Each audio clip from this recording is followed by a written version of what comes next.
The harsh Texas sun beat down on the smoldering remains of what was once a modest frontier cabin. Among the charred timbers and ash lay the crumpled form of a young woman, her breathing shallow, her face streaked with soot and blood. The outlaws, who'd left her for dead, had made 3 fatal mistakes. They hadn't finished the job, they hadn't covered their tracks, and they hadn't known that Emily Blackwood was the daughter of James Thunderwolf Blackwood, respected U.S. Marshal by day and proud Comanche chief by heritage. As consciousness slowly returned to Emily's battered body, so too did a primal instinct that had lain dormant in her blood for years, the warrior spirit of her father's people. The men who destroyed her home would soon learn that some fires can never be extinguished, only transformed into something far more dangerous. Before we jump back in, tell us where you're tuning in from. And if this story touches you, make sure you're subscribed, because tomorrow I've saved something extra special for you. Spring had arrived early that year in the Texas Hill Country, painting the rugged landscape with blue bonnets and Indian paintbrush. For Emily Blackwood, the changing of seasons brought a sense of renewal and hope. At 24, she had finally established herself on the small parcel of land left to her by her late mother, Sarah. The cabin she had built with her own hands stood as a testament to her fierce independence, a trait inherited from both her American mother and her father, James Blackwood. Few in these parts knew the full truth about James. To most, he was simply a respected U.S. Marshal with a reputation for tracking outlaws that bordered on supernatural. Only Emily and a trusted few knew that James had been born White Eagle, son of a powerful Comanche chief, adopted as a young boy by the Blackwood family after a peace treaty between his tribe and the settlers. James had walked in both worlds, earning respect in each, though never fully belonging to either. Emily had inherited her father's olive complexion and raven black hair, though her eyes were her mother's, a piercing blue that seemed to shift like the sky before a storm. She'd been raised with knowledge of both her heritages, though as tensions between settlers and natives grew, she had learned to keep her Comanche blood a closely guarded secret.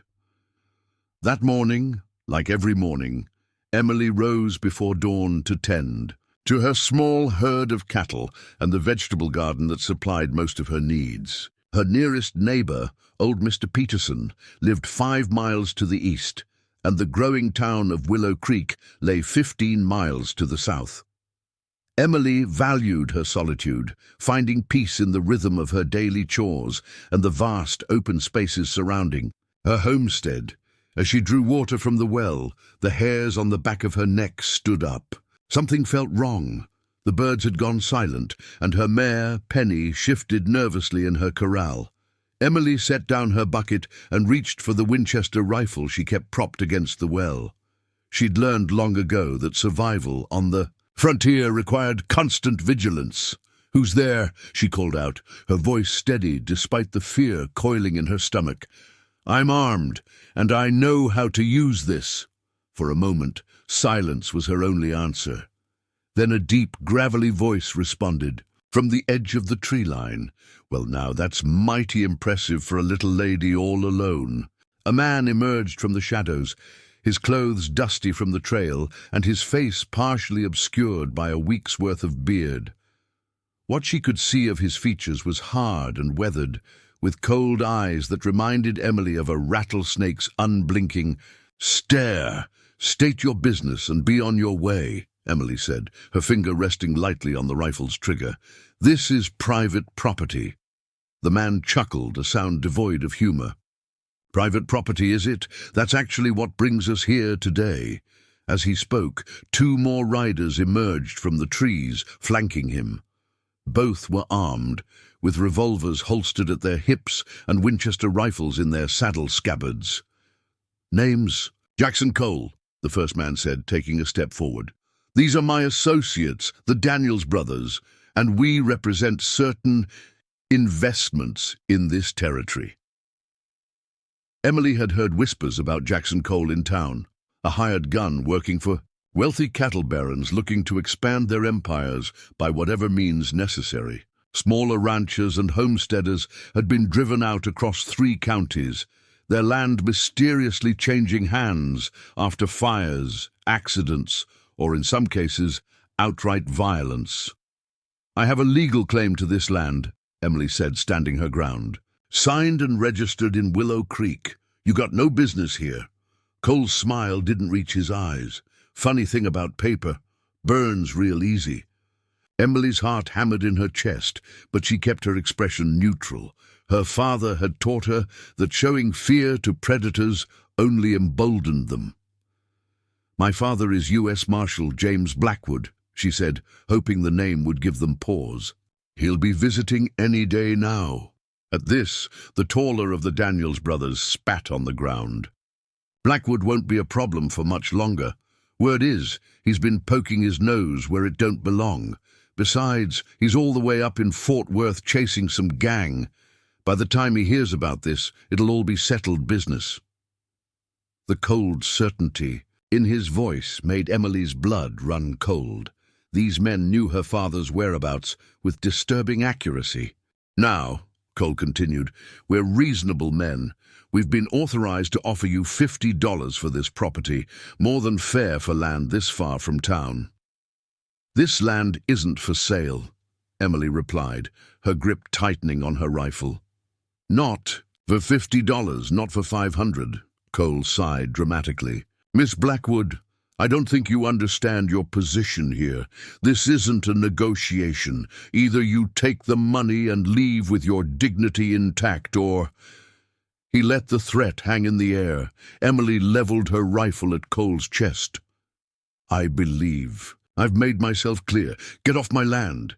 For a tense moment, nobody moved. Then Cole raised his hands in a placating gesture. All right. No need for things to get ugly. We'll be on our way. But do think about our offer. We'll be back tomorrow for your answer." Emily kept her rifle trained on them as they mounted their horses and rode slowly back into the trees. Only when they were out of sight did she lower her weapon, her hands trembling slightly. She had no illusions about what had just happened. This was no honest business proposition. Quickly, she gathered what supplies she could carry and saddled Penny. She needed to ride to town to telegraph her father and warn the sheriff. Something in Cole's eyes told her they wouldn't wait until tomorrow. She had just finished securing her saddlebags when she heard the riders returning. Not 3 this time, but at least 6 or 7, judging by the thundering hoofbeats. Emily swung into Penny's saddle, urging the mare toward the tree line on the opposite side of her property, hoping to use the dense forest as cover. She hadn't made it halfway across the clearing when the first shot rang out. The bullet whistled past her ear, close enough that she felt its passage like a hot breath on her skin. Penny whinnied in terror and reared, nearly unseating Emily. "There she goes!" one of the men shouted. "Don't let her reach the trees!" Emily leaned low over Penny's neck, urging the terrified horse forward. Another shot rang out, and she felt a searing pain across her upper arm. The bullet had grazed her, tearing through cloth and skin. She reached the edge of the forest, guiding Penny through the dense underbrush. Behind her, she could hear the men cursing as they struggled to follow, on their larger horses. For a moment, Emily thought she might outrun them, but then Penny stumbled on a hidden root, throwing Emily forward over her neck. Emily hit the ground hard, the impact driving the air from her lungs. Dazed, she tried to rise, but her right ankle gave way beneath her. Penny had recovered her footing and stood nearby, trembling with fear. "Go on," Emily whispered, giving the mare a sharp slap on the flank. Penny bolted deeper into the forest, leaving Emily alone with her pursuers closing in. Gritting her teeth against the pain, Emily dragged herself behind a fallen log, drawing her father's revolver from her belt. If they wanted her land, they'd have to pay for it in blood. The first rider crashed through the underbrush, and Emily took aim. She squeezed the trigger, and the man cried out, clutching his shoulder before. Tumbling from his saddle, "She's behind that log," he shouted. "The bitch shot me." Bullets splintered the wood around her as Emily fired again, forcing her attackers to take cover. She counted her shots, 4 left in the revolver, and no time to reload. "You're just making this harder on yourself, girl," Cole called out. "We could have done this clean." Emily didn't waste breath responding. Instead, she fired again when one of the Daniels brothers exposed himself, her bullet catching him in the thigh. But the odds were impossible. As Emily prepared to make her final stand, a searing pain exploded at the back of her head. One of Cole's men had circled around behind her position and struck her with his rifle butt. The world swam before her eyes as rough hands dragged her to her feet. Through the haze of pain, she saw Cole approach, his expression a mixture of annoyance and cruel amusement. "You've got spirit, I'll give you that," he said, backhanding her across the face. "But spirit don't count for much out here." They bound her wrists and forced her to watch as they ransacked her cabin, taking anything of value before dousing the walls with lamp oil. Cole himself struck the match, tossing it onto the oil-soaked porch with a casual flick of his wrist. Emily struggled against her bonds as flames consumed her home. Everything she had built, every memory of her mother stored in precious keepsakes, all of it fed the hungry fire. "Now for you," Cole said, turning to her with dead eyes. "Can't have any witnesses telling tales, can we?" The first blow came. From behind, a rifle stock between her shoulder blades that drove her to her knees. Then came boots and fists, a rain of punishment that seemed endless. Emily fought at first, but soon could only curl into herself, trying to protect her vital organs as her father had once taught her. Preparing and narrating this story took us a lot of time, so if you are enjoying it, subscribe to our channel. It means a lot to us. Now back to the story. Through swollen eyes, she saw Cole draw his knife. "Nothing personal," he said, crouching beside her. "Just business." The blade plunged into her side, between her ribs. The pain was unlike anything she had ever experienced, white-hot and all-consuming. Emily gasped, tasting blood in her mouth as Cole twisted the knife before yanking it free. "Let's go," he ordered his men. "She won't last the hour. Make sure you grab those land deeds from what's left of the cabin once the fire dies down." Emily lay in the dirt, listening to the receding hoofbeats as consciousness began to slip away from her. The pain in her side had become strangely distant, replaced by a spreading coldness. Above her, smoke from her burning home blackened the clear spring sky. As darkness closed in, Emily's thoughts turned to her father. James Blackwood had survived worse than this, she knew. Among the Comanche, he had been subjected to rituals that tested the limits of human endurance. He had taught her some of those ways, how to enter the spirit world and return, how to find strength when the body had none left to give. "Not today," she whispered through bloodied lips. "I will not die today." With monumental effort, Emily pressed her hand against the knife wound, stemming the flow of blood. Her father's voice seemed to whisper in her ear, ancient words in the Comanche tongue, guiding her toward survival rather than surrender. Hours passed as Emily drifted between consciousness and delirious dreams. The fire had consumed her cabin entirely, leaving only smoking ruins. Night fell, bringing with it a bone-deep chill that seemed to reach into her very soul. Sometime during the darkest hours, Emily became aware of a presence nearby. Through blurred vision, she made out the shape of a wolf standing at the edge of the clearing, its amber eyes reflecting the dying embers of her home. In her delirium, Emily wondered if the wolf had come to claim her spirit. But the animal simply watched, neither approaching nor retreating. As Emily stared back, a strange calm washed over her. She remembered her father's teachings about the wolf spirit, a guide between worlds, a symbol of loyalty and survival, against impossible odds. "I understand," she murmured, though whether to the wolf or herself she couldn't say.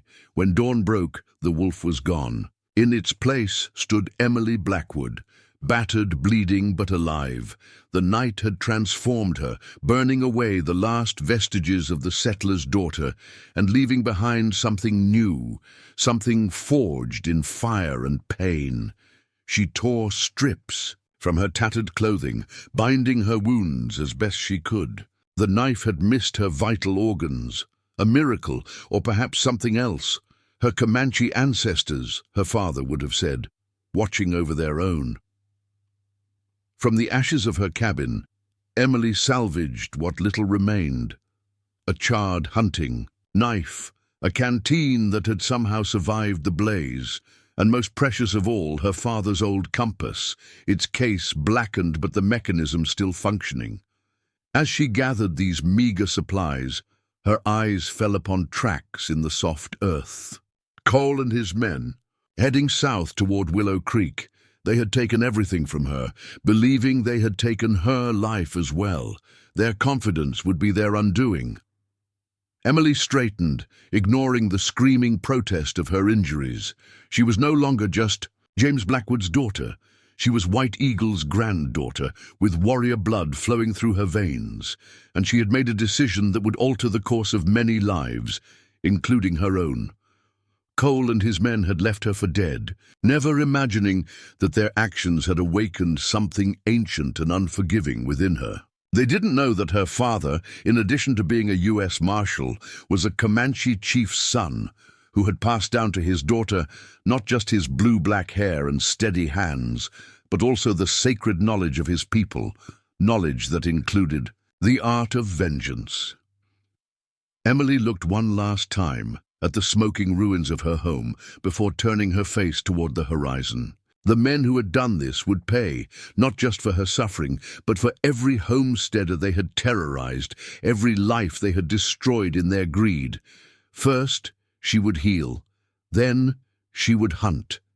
And like her Comanche ancestors, Emily Blackwood would not stop until justice had been served in blood. The journey to Broken Rock Canyon nearly claimed Emily's life twice over. 3 days after the attack, fever set in as infection took hold of her knife wound. Stumbling through the wilderness, she fought the delirium that threatened to send her wandering in circles until exposure finished what Cole's blade had started. The 4th day, she collapsed at the base of a towering limestone cliff face, certain her journey had ended. Through blurred vision, she saw a figure approaching. Tall and copper-skinned, bow slung across his back. For a moment, Emily thought she had crossed over, that her grandfather, White Eagle, had come to guide her spirit home. "Father," she whispered, her voice a dry rasp. The figure knelt beside her, weathered hands gentle as they assessed her wounds. "Not your father, niece. I am Matthew Running Elk, brother to White Eagle in spirit, if not in blood."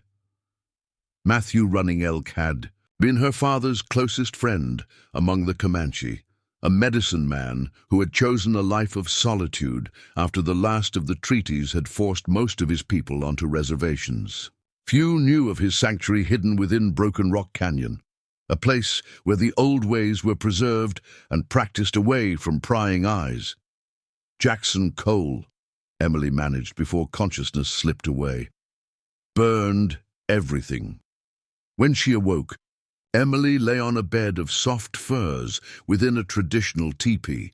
Her wounds had been cleaned and dressed with poultices that smelled of sage and cedar. Matthew sat nearby, singing softly in the Comanche tongue, healing songs that seemed to sink into her bones, easing pain and drawing out poison. "You hover between worlds," he told her when he noticed her watching him. "Your white mother's strength flows in you, but it is White Eagle's blood that will save you now." For 2 weeks, Emily drifted between consciousness and fevered dreams. In her lucid moments, Matthew fed her broth strong with healing herbs and told her stories of her father's youth, tales of James Blackwood before he became a lawman, when he was simply White Eagle's son, excelling in the warrior's path. "Your father walked away from our ways," Matthew said one evening as Emily sat up for the first time, but he never forgot them. He feared you would face hatred if you embraced your Comanche blood too openly. Emily touched the bandage at her side, the pain now a dull throb rather than the searing agony of before. He taught me some things, enough to survive. Matthew nodded thoughtfully. To survive, yes. But now you need more than survival. His dark eyes studied her face. You seek vengeance. It wasn't a question.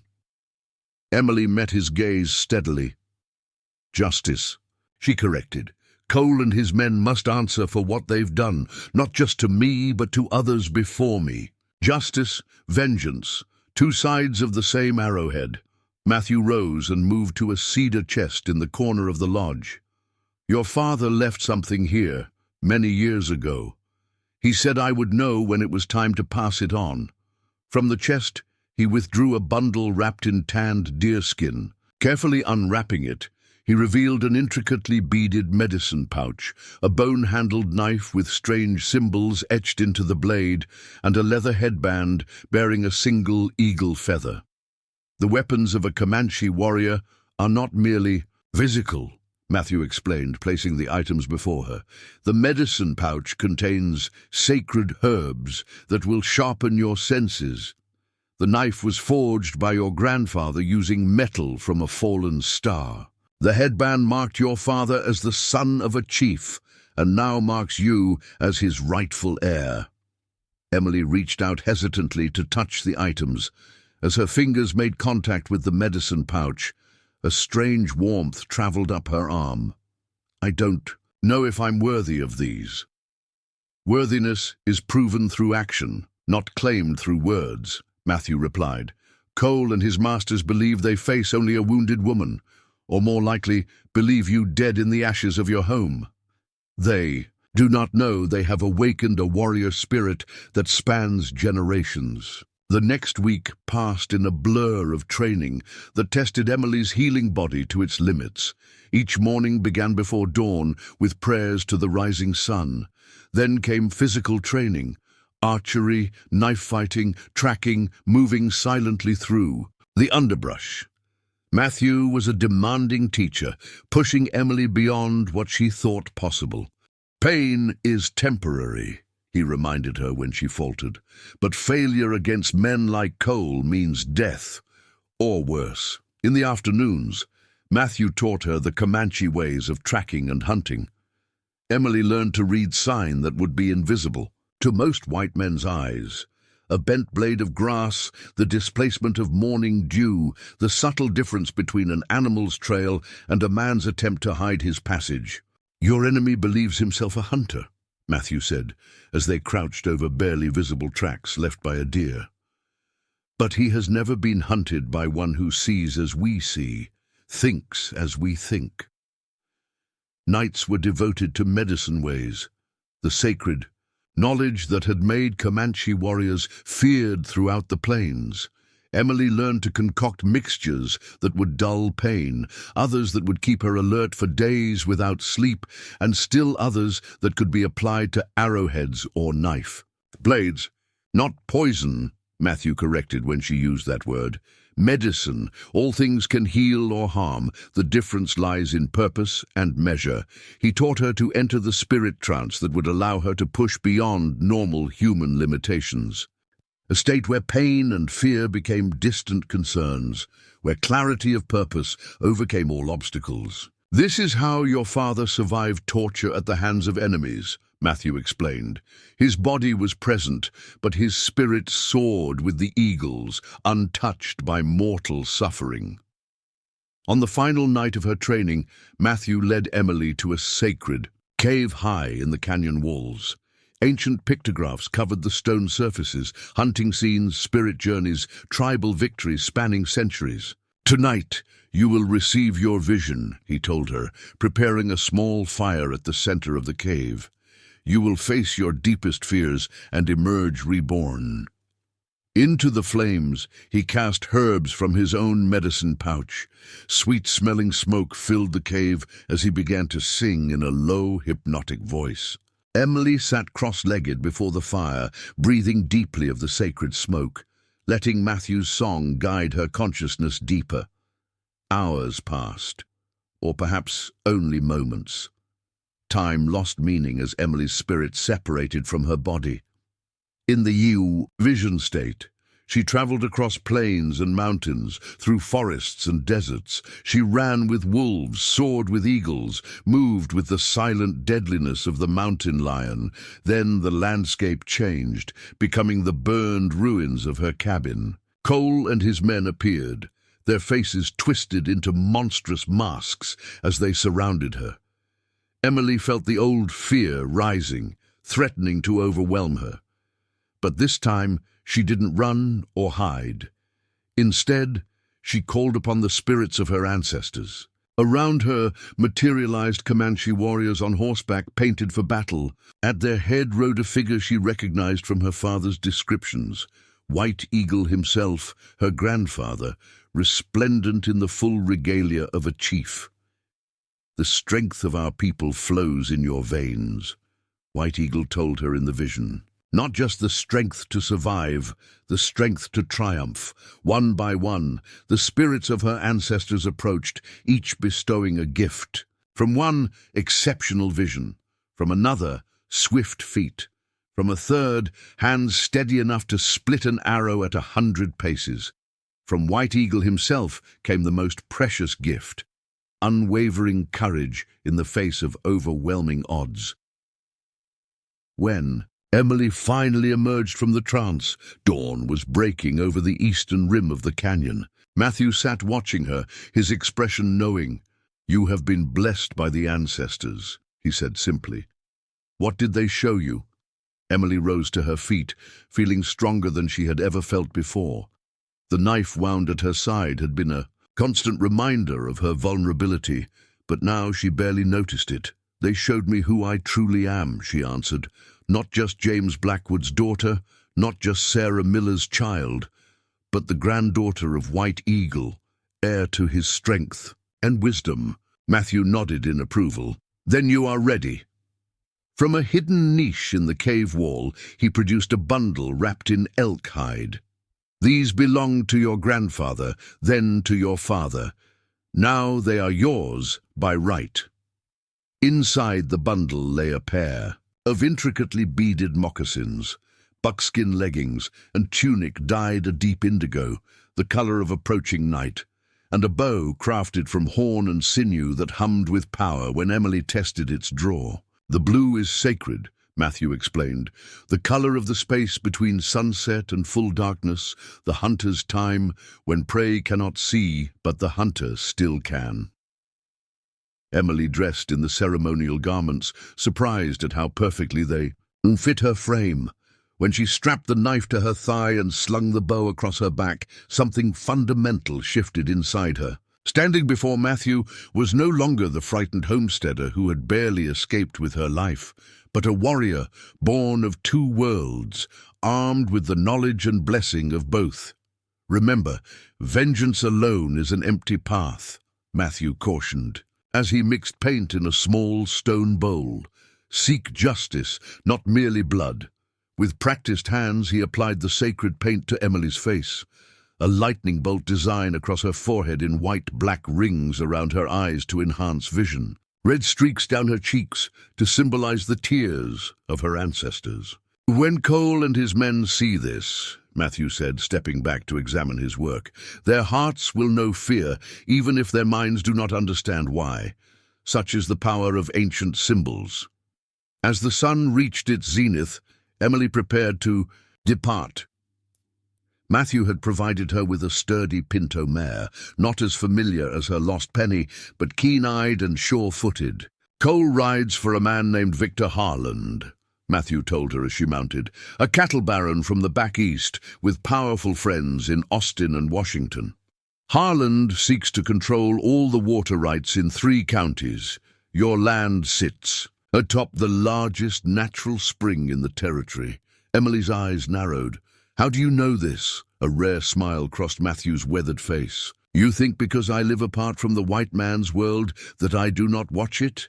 I have many eyes and ears. Birds sing to me, wind carries voices, traders bring news. He handed her a small leather map. Harlan's ranch lies here, 30 miles southeast. But be warned, it is well guarded. Better to find Cole first, when he rides with fewer men. Where will I find him? 3 days from now, cattle buyers will arrive in Willow Creek. Cole and his men will be there to ensure no one interferes with Harlan's business. Matthew's expression grew solemn. But you cannot confront them alone, no matter your new strength. You need allies. Emily thought of the townsfolk in Willow Creek, most too afraid of Harlan's influence to stand against him openly. Who would stand with me? Your father had friends beyond his Comanche brothers. Seek out Samuel Wilson at the livery stable in Willow Creek. He served with your father during the war. Show him your grandfather's knife. He will know its significance. With final blessings exchanged, Emily urged her mount forward, leaving the sanctuary of Broken Rock Canyon. As she rode, she felt the weight of her dual heritage settling on her shoulders, not as a burden, but as armor. The journey to Willow Creek took 2 days of careful travel. Emily avoided the main trails, moving instead through wilderness paths known only to those with Comanche training. Twice she spotted Harlan's men patrolling the territory, but they never detected her presence. She made camp the second night on a ridge overlooking Willow Creek. Through her father's old spyglass, she studied the town that had once been a simple trading post, but had grown into a respectable settlement. Harlan's influence was evident in the new buildings bearing his brand, the increased number of armed men loitering on street corners. As night fell, Emily applied the sacred paint once more and slipped into town under cover of darkness. She moved like a shadow from alley to alley, avoiding the oil lamps that illuminated the main street. The livery stable stood at the north end of town, a large structure smelling of hay and horseflesh. A light burned in the small, attached cabin where the stable master lived. Emily approached cautiously, keeping to the shadows. Through the window, she could see an older man with a full white beard sitting at a table, cleaning a revolver by lamplight. Samuel Wilson had been a cavalry officer before turning to civilian life. The saber scar running down his left cheek and his ramrod-straight posture betrayed his military background even 20 years after hanging up his uniform. Emily knocked softly on the door, then melted back into the shadows. When Wilson opened the door, lantern held high, he saw only darkness. "Who's there?" he called, his free hand resting on the revolver tucked into his waistband. "A friend of James Blackwood," Emily answered, still concealed. Wilson stiffened at the name. "James has no friends in these parts anymore. Harlan saw to that. Show yourself." Emily stepped into the circle of lantern light, the sacred paint, on her face gleaming eerily in the golden glow. Wilson's eyes widened, first in shock, then in recognition. "Good Lord," he whispered. "You're his daughter, Emily. I need your help," she said simply. Wilson glanced up and down the darkened street before gesturing her inside. Once the door was barred behind them, he turned to face her properly. "We heard your place was burned to the ground," he said, his voice rough with emotion. "Everyone believes you died in the fire." That's what Cole wanted people to think. Emily withdrew her grandfather's knife, the strange symbols catching the lamplight. "My father said you would recognize this." Wilson stared at the blade, then nodded slowly. "White Eagle's knife. James showed it to me once, told me about his true heritage." He looked up, meeting her gaze. "Why come to me now? Why not go to the sheriff?" Emily's laugh held no humor. "Sheriff Taylor, the man whose pockets are lined with Harlan's money." "Fair point," Wilson conceded. "But what do you think I can do against Harlan's small army?" "Help me find Cole first," Emily said. "I have no quarrel with Harlan yet, Only with the men, who destroyed my home and left me for dead. Wilson studied her face, the determination in her eyes, the proud set of her jaw. You look like him, you know. Not just in feature, but in spirit. He sighed heavily. What's your plan? Emily leaned forward, her voice dropping to ensure it wouldn't carry beyond the cabin's walls. As she outlined what she intended, Wilson's expression shifted from skepticism to grudging respect. It might work, he admitted when she finished. But even if it does, you've made an enemy of Victor Harland. No place in this territory will be safe for you afterward. Emily's smile was cold as winter moonlight. Perhaps, but first, let's make sure Jackson Cole and his men learn what it means to face a woman they thought they'd killed. A woman whose father is the son of a Comanche chief. Outside, a wolf howled in the distance, the sound carrying clearly through the night air. To most of Willow Creek's inhabitants, it was simply the call of a predator hunting in the hills. But to Emily Blackwood, it was confirmation. The spirits of her ancestors watched and approved. Tomorrow, justice would begin. Dawn broke over. Willow Creek with a riot of golden light. The town stirred to life as shopkeepers unlocked their doors and ranch hands nursed hangovers from the previous night's indulgences. No one paid much attention to the stagecoach that arrived from the east, dust-covered and weary from the long journey. From the coach stepped a woman dressed in the latest Eastern fashion, a dark blue traveling dress with a high collar, her face obscured by a matching veil attached to an elegant hat. She carried herself with the poised confidence of wealth as she made her way to the Willow Creek Hotel, a porter struggling behind her with 2 large trunks. "Name, ma'am?" asked the hotel clerk, eyeing the quality of her clothing with new interest. Visitors of obvious means were rare in Willow Creek. "Margaret Caldwell," the woman replied, in a cultured accent that hinted at Boston finishing schools. "My father is William Caldwell of the Boston Mercantile Bank. I've come to evaluate investment opportunities in the region." The clerk's eyebrows rose. Harland had been trying to attract Eastern investors for months, boasting that Willow Creek would soon become the cattle capital of the territory. "We've got our finest room available, Miss Caldwell," he said, sliding the register toward her. "Will you be staying long?" "That depends entirely on what I find here," she answered, signing the book with a flourish. "I understand there's quite a bit of competition for land and water rights. My father is particularly interested in sustainable investments." The clerk's smile faltered slightly. Talk of competition for resources was sensitive in a town increasingly dominated by Victor Harland's interests. "Well, you'll want to speak with Mr. Harland about that," he said, lowering his voice. "He's the most established businessman in these parts." Margaret Caldwell inclined her head. "So I've heard. I believe he's hosting the cattle auction tomorrow. I should like to attend." "Yes, ma'am. It's normally just for ranchers and buyers. But—" The clerk glanced again at her fine clothing and the impressive signature in his register. "I'm sure an exception can be made for someone representing the Boston capital." Once alone in her room, Margaret Caldwell locked the door and drew the curtains. Only then did Emily Blackwood remove the suffocating veil and elaborate hat, running fingers through hair now cut short and dyed a rich chestnut brown.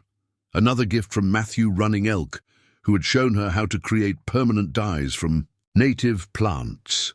The fine Eastern clothing had come from Wilson's late wife's trunks, preserved all these years out of sentimental attachment.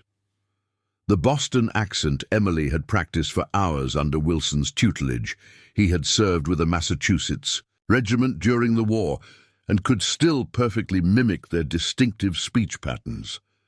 Emily opened the larger of her 2 trunks. Beneath a layer of fashionable dresses lay her Comanche garments, her grandfather's knife, and her father's revolver, now cleaned and loaded.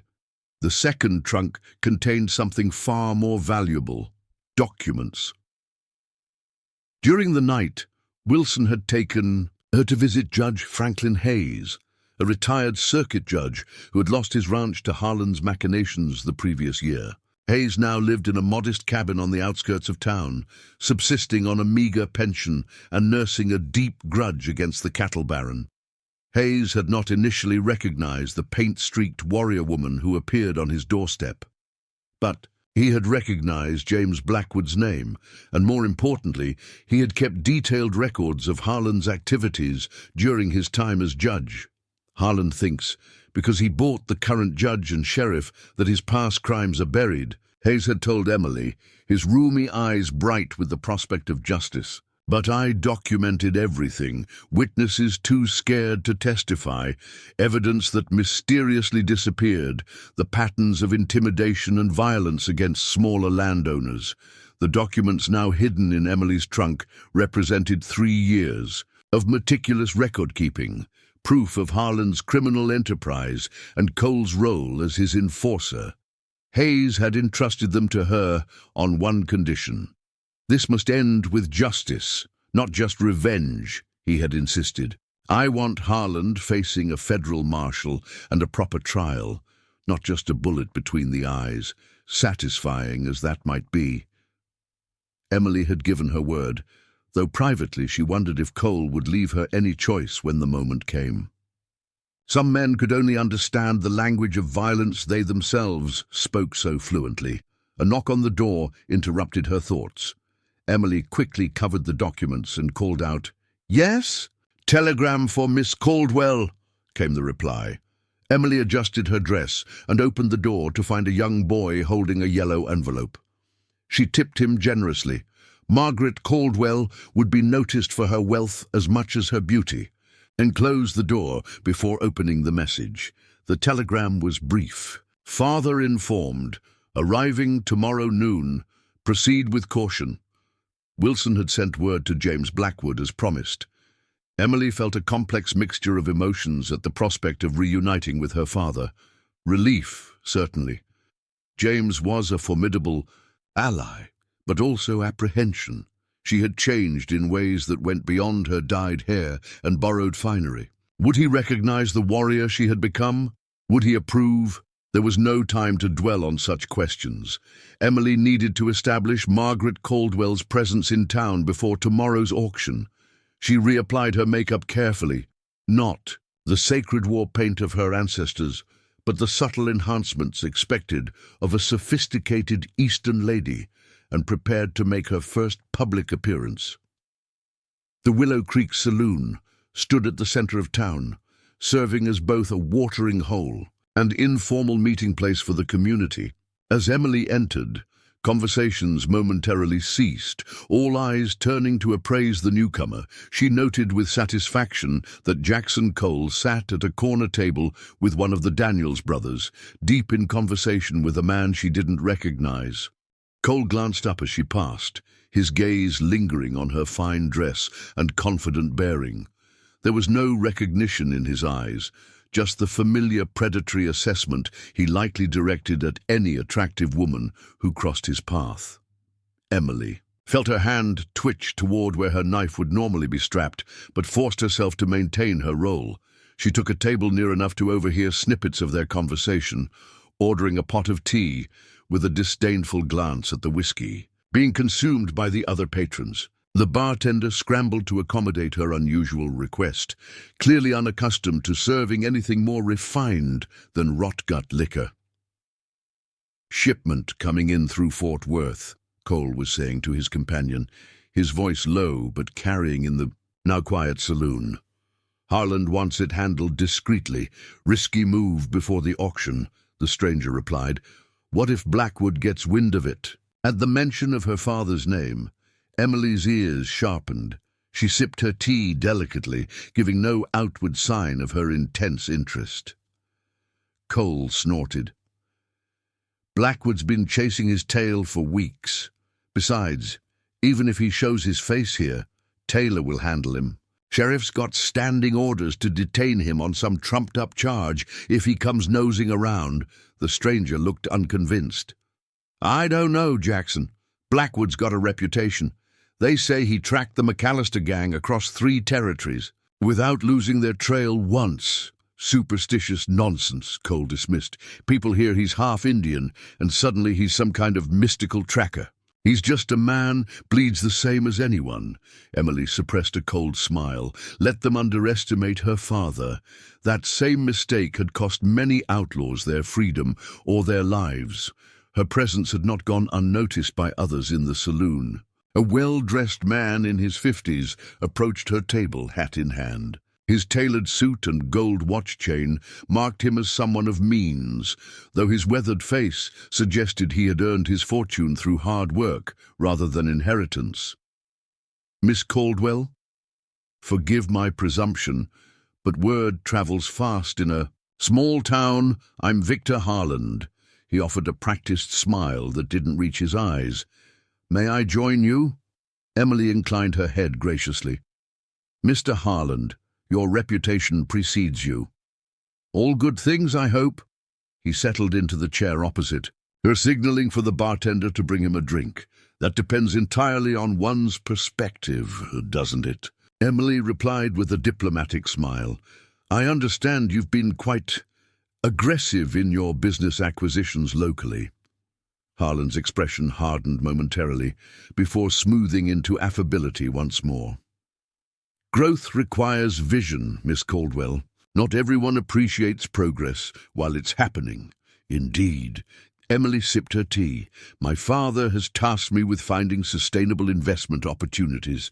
We prefer situations where all parties benefit. It makes for fewer complications down the line." "A commendable philosophy," Harland said, though his tone suggested he found it naive. "Perhaps you'd allow me to show you my operation tomorrow." "Before the auction? I think you'd be impressed by the scale of what we've built here." Emily recognized the invitation for what it was. A chance for Harland to dazzle a potential investor with his empire, perhaps secure funding that didn't come with the strings attached by his current backers. It was also a perfect opportunity to gather intelligence on his operation from the inside. That would be most educational, she agreed. "Shall we say 9 o'clock?" Their conversation was interrupted by a commotion at the saloon entrance. A young cowhand burst through the doors, his face pale beneath his tan. "Mr. Harland, there's trouble at the north pasture fence line. Someone cut the wire and drove off 30 head of your prime stock." Harland's facade of gentility evaporated instantly. "Cole!" he barked, rising to his feet. "Get your men! Now!" Cole and Daniels were already moving, hands instinctively checking their weapons. The third man remained seated, looking uncertain. "Watch the town, Marcus," Cole instructed him. "This could be a diversion." Emily hid her satisfaction behind a mask of concerned confusion. The cattle rustling was indeed a diversion, orchestrated by Wilson and several ranch hands who still resented Harland's takeover of their former employer's land. It would draw Cole and his core men away from town, just long enough for Emily to execute the next phase of her plan. "How unfortunate," she murmured to Harland. "I do hope this won't affect tomorrow's arrangements." Harland's smile was tight as he donned his hat. "Not at all, Miss Caldwell. A minor inconvenience only. I look forward to our meeting in the morning." As the men departed in a flurry of activity, Emily finished her tea unhurriedly. She could feel curious gazes on her from around the saloon, but maintained her composure. Only when she judged sufficient time had passed did she rise gracefully and make her way back to the hotel. Night fell over Willow Creek, bringing with it a tense silence. Most townsfolk had heard about the rustling incident and locked their doors early, fearful of what reprisals might follow. Harland was not known for his restraint when crossed. In her hotel room, Emily shed the constricting eastern garments and changed into dark trousers and a fitted black shirt, nondescript clothing that would allow her to move through the darkness, undetected. She braided her dyed hair tightly against her scalp and smudged dirt across her pale features to eliminate any telltale gleam of skin in the moonlight. The town marshal's office sat dark and quiet on the main street. According to Wilson, Marshal Taylor kept evidence and official documents in a large safe behind his desk, including land deeds seized during Harlan's various acquisitions. Emily approached from the alley behind the building, testing the back window carefully. It was unlocked. Few in Willow Creek would dare break into the marshal's office with Harlan's protection behind it. Using skills Matthew had taught her, she eased the window open without a sound and slipped inside.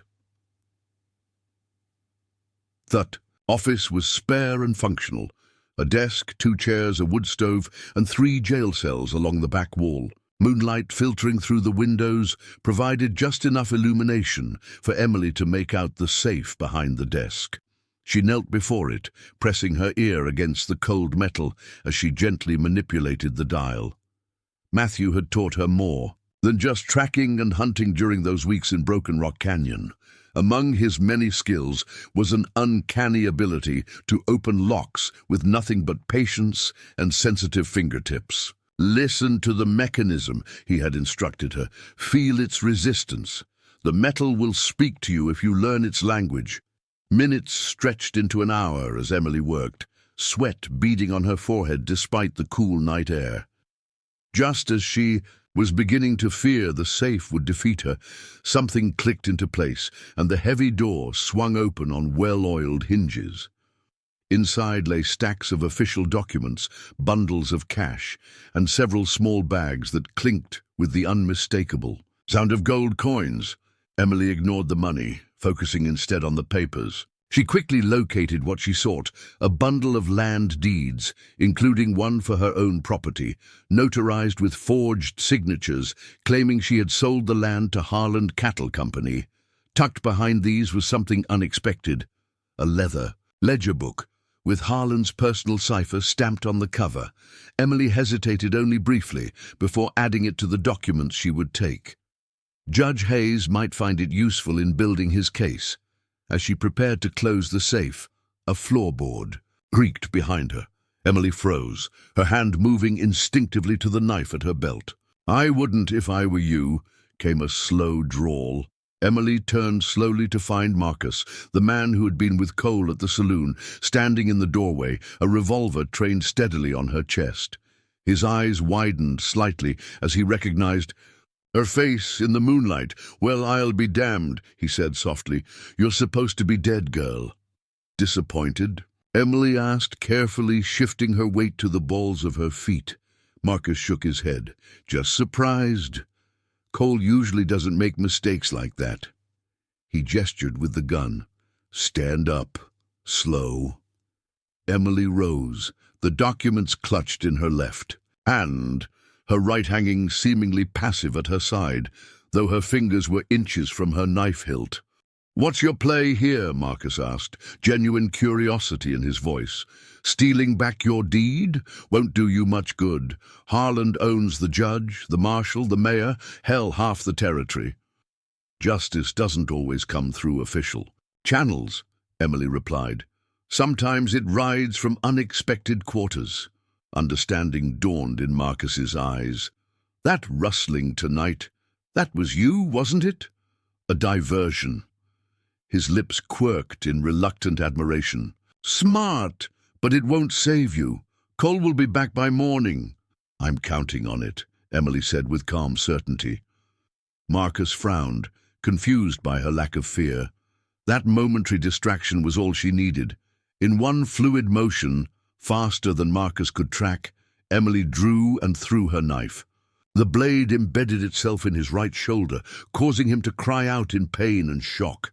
His gun discharged, the bullet splintering the desk beside Emily as she launched herself forward. Before Marcus could recover, Emily had crossed the room and delivered a precise strike to his throat.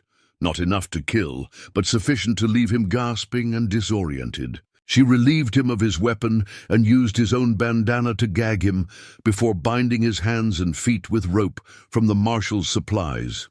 "You're making a mistake," Marcus wheezed once she removed the gag. "You can't fight Harlan's whole operation alone." Emily retrieved her knife, wiping the blade clean on Marcus's shirt. "Who said I'm alone?" With the documents secured and Marcus locked in one of the cells, Emily slipped back into the night. By the time his absence was noted, Margaret Caldwell would be preparing for her morning meeting with Victor Harland, and James Blackwood would be riding into Willow Creek from the north. The pieces were moving into position. Tomorrow would bring either justice or death, perhaps both. Emily melted into the shadows, a silent promise on her lips. The men who had left her for dead would soon learn the cost of awakening a warrior's blood. Morning arrived with an unusual stillness over Willow Creek. The town's normal bustle seemed muted, as if holding its breath in anticipation of events to come. At precisely 8:45, Margaret Caldwell emerged from the hotel in a riding habit of deep burgundy, her chestnut hair arranged in an elegant coiffure beneath a matching hat. She moved with the confident poise of old money, nodding cordially. To those she passed, a magnificent black stallion waited at the hitching post outside, saddled and ready. Beside it stood Victor Harland, dressed in his finest, a carefully cultivated smile on his weathered face. "Miss Caldwell," he greeted her, with a slight bow. "I trust you slept well?" "Tolerably," Emily replied in Margaret's cultured tones, "though I was disturbed by some commotion in the early hours. Was your rustling situation resolved satisfactorily?" A flash of annoyance crossed Harland's features before he masked it. "A minor inconvenience only. The perpetrators left an obvious trail. My men are pursuing them as we speak." Emily knew better. Wilson and his Confederates had used every trick Matthew had taught her about concealing tracks. By now, the stolen cattle were safely back in their original pasture, leaving Cole and his men chasing ghosts across the countryside. "How fortunate," she murmured, allowing Harland to assist her onto the side saddle. An arrangement she found, ridiculous but necessary for her disguise. "Shall we proceed? I'm eager to see this empire you're building." They rode at a leisurely pace out of town, Harland pointing out properties and businesses he had acquired over the years. Emily noted with dismay how much of the surrounding territory now bore his brand. The stylized HD for Harland Dominion burned into fence posts, cattle, and buildings alike. Most of these smaller operations were failing, Harland explained as they passed what had once been the Peterson Ranch. The owners lacked vision, resources, or both. I offered fair compensation. "How generous," Emily remarked, her tone carefully neutral. She remembered the Petersons, kind neighbors who had attended her mother's funeral. Their ranch had mysteriously burned just months before her own cabin met the same fate. Their path took them alongside a stream that Emily recognized as a tributary to the wider river that cut through her property. Even in the dry season, it ran clear and strong, a precious resource in this often parched territory. "Water rights are the true currency out here," Harland said, following her gaze. "More valuable than gold.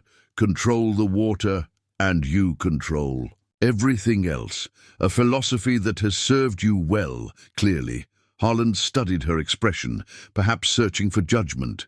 Finding none in her carefully composed features, he continued, "We're consolidating smaller operations into a single, efficient enterprise. Progress demands sacrifice from some for the benefit of many." "And who determines which sacrifices are necessary?"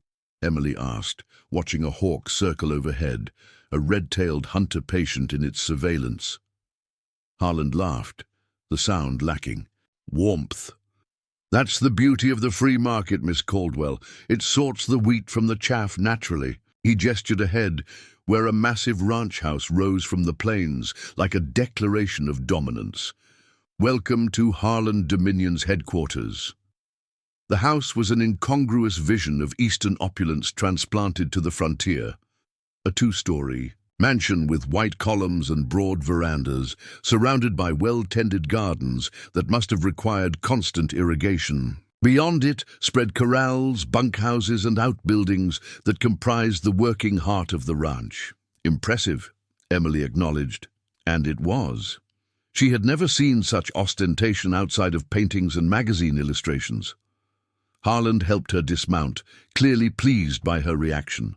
"Built it with my own hands," he boasted, though Emily doubted he had driven a single nail personally. "Started with nothing but 20 head of longhorn and a talent for recognizing opportunity." He guided her through the house, pointing out imported furnishings and artwork collected during trips back east. Emily played her role perfectly, expressing appropriate admiration while gathering details about the operation. She noted with interest the large study with its wall safe, likely containing documents even more damning than those she had recovered from the marshal's office. Their tour concluded on the back veranda overlooking the main corral, where dozens of prime cattle milled about. Ranch hands scurried to prepare them for tomorrow's auction, sorting and grooming the best specimens. "You'll join me at the auction, of course," Harland said as a servant brought refreshments. "As my personal guest."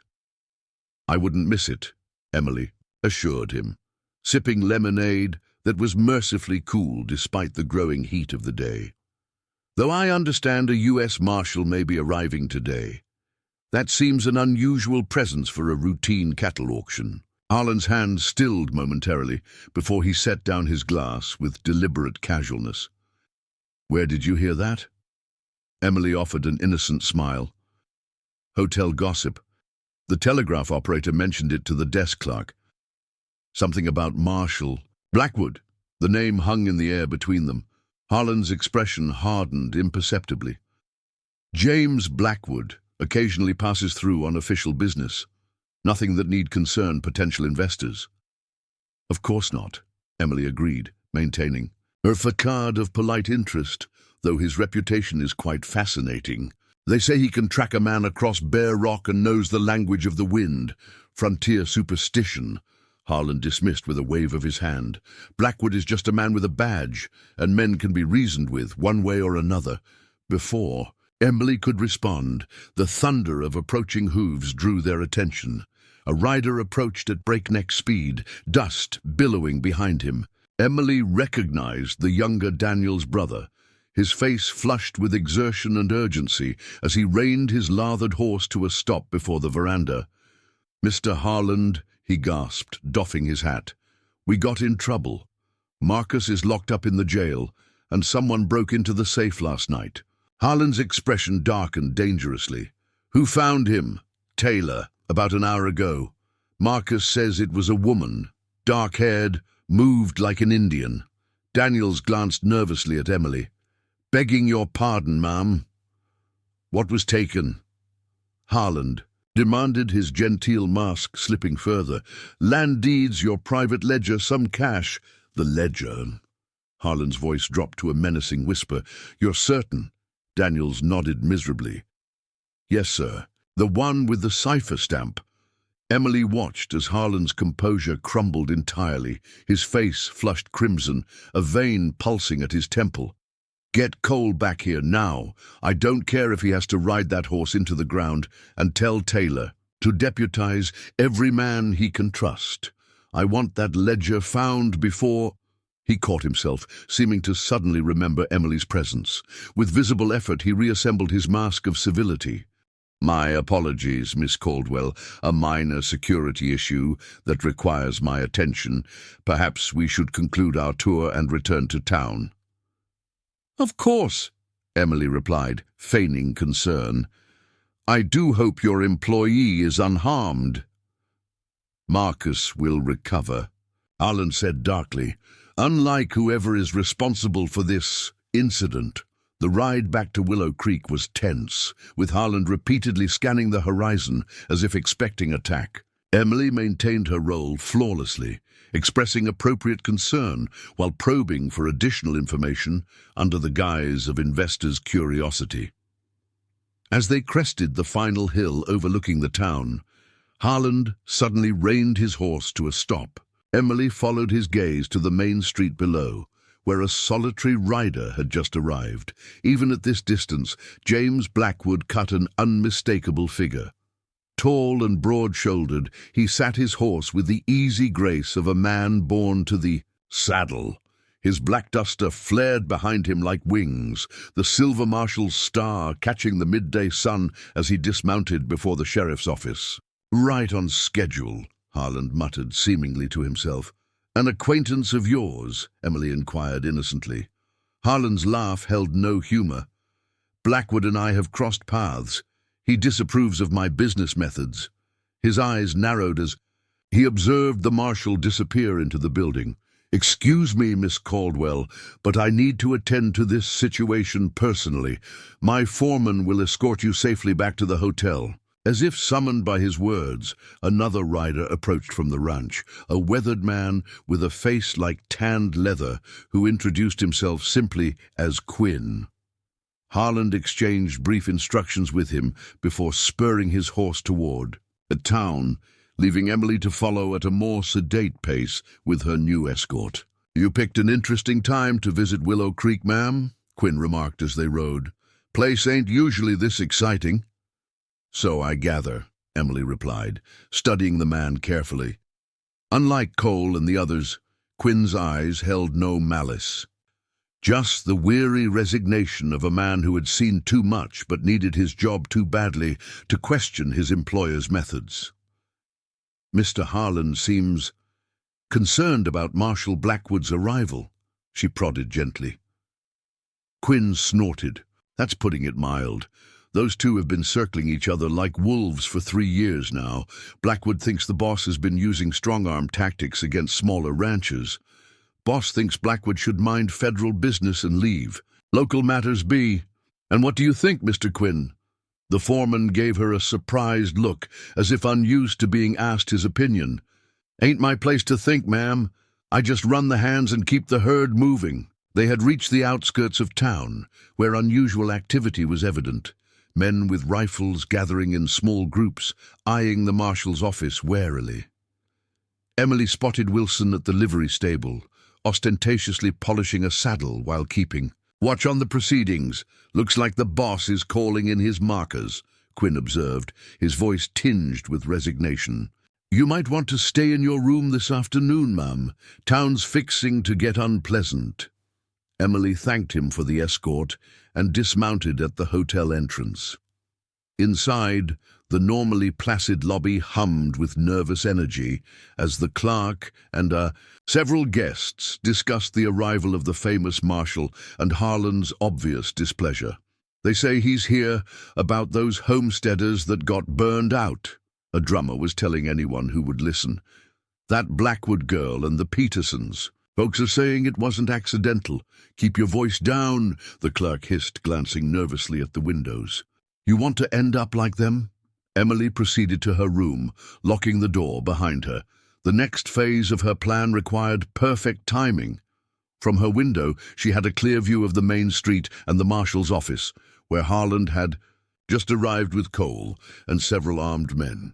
She changed quickly into practical clothes that would allow freedom of movement while still maintaining her disguise. The documents she had stolen were hidden beneath a loose floorboard, safely away from any search Harland might order.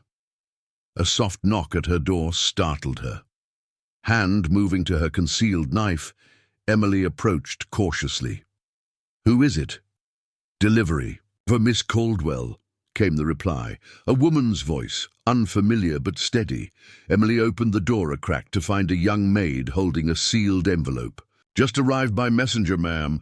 The envelope contained a single sheet of paper with a message in Wilson's cramped handwriting. "Father detained. Cole knows. Coming for you. Backstairs. Now." As if to punctuate the warning, shouting erupted from the street below. Emily moved to the window to see Cole and 4 men crossing toward the hotel at a determined pace, hands hovering near their weapons. Emily gathered only what was essential: the stolen documents, her knife, and her father's revolver. The fine dresses and Eastern trappings of Margaret Caldwell were left behind as she slipped into the hallway and toward the service stairs at the rear of the building. She had nearly reached the back entrance when Cole's voice rang out from the lobby. Check every room. The woman's here somewhere. Emily quickened her pace, emerging into the alley behind the hotel just as boots thundered on the stairs behind her.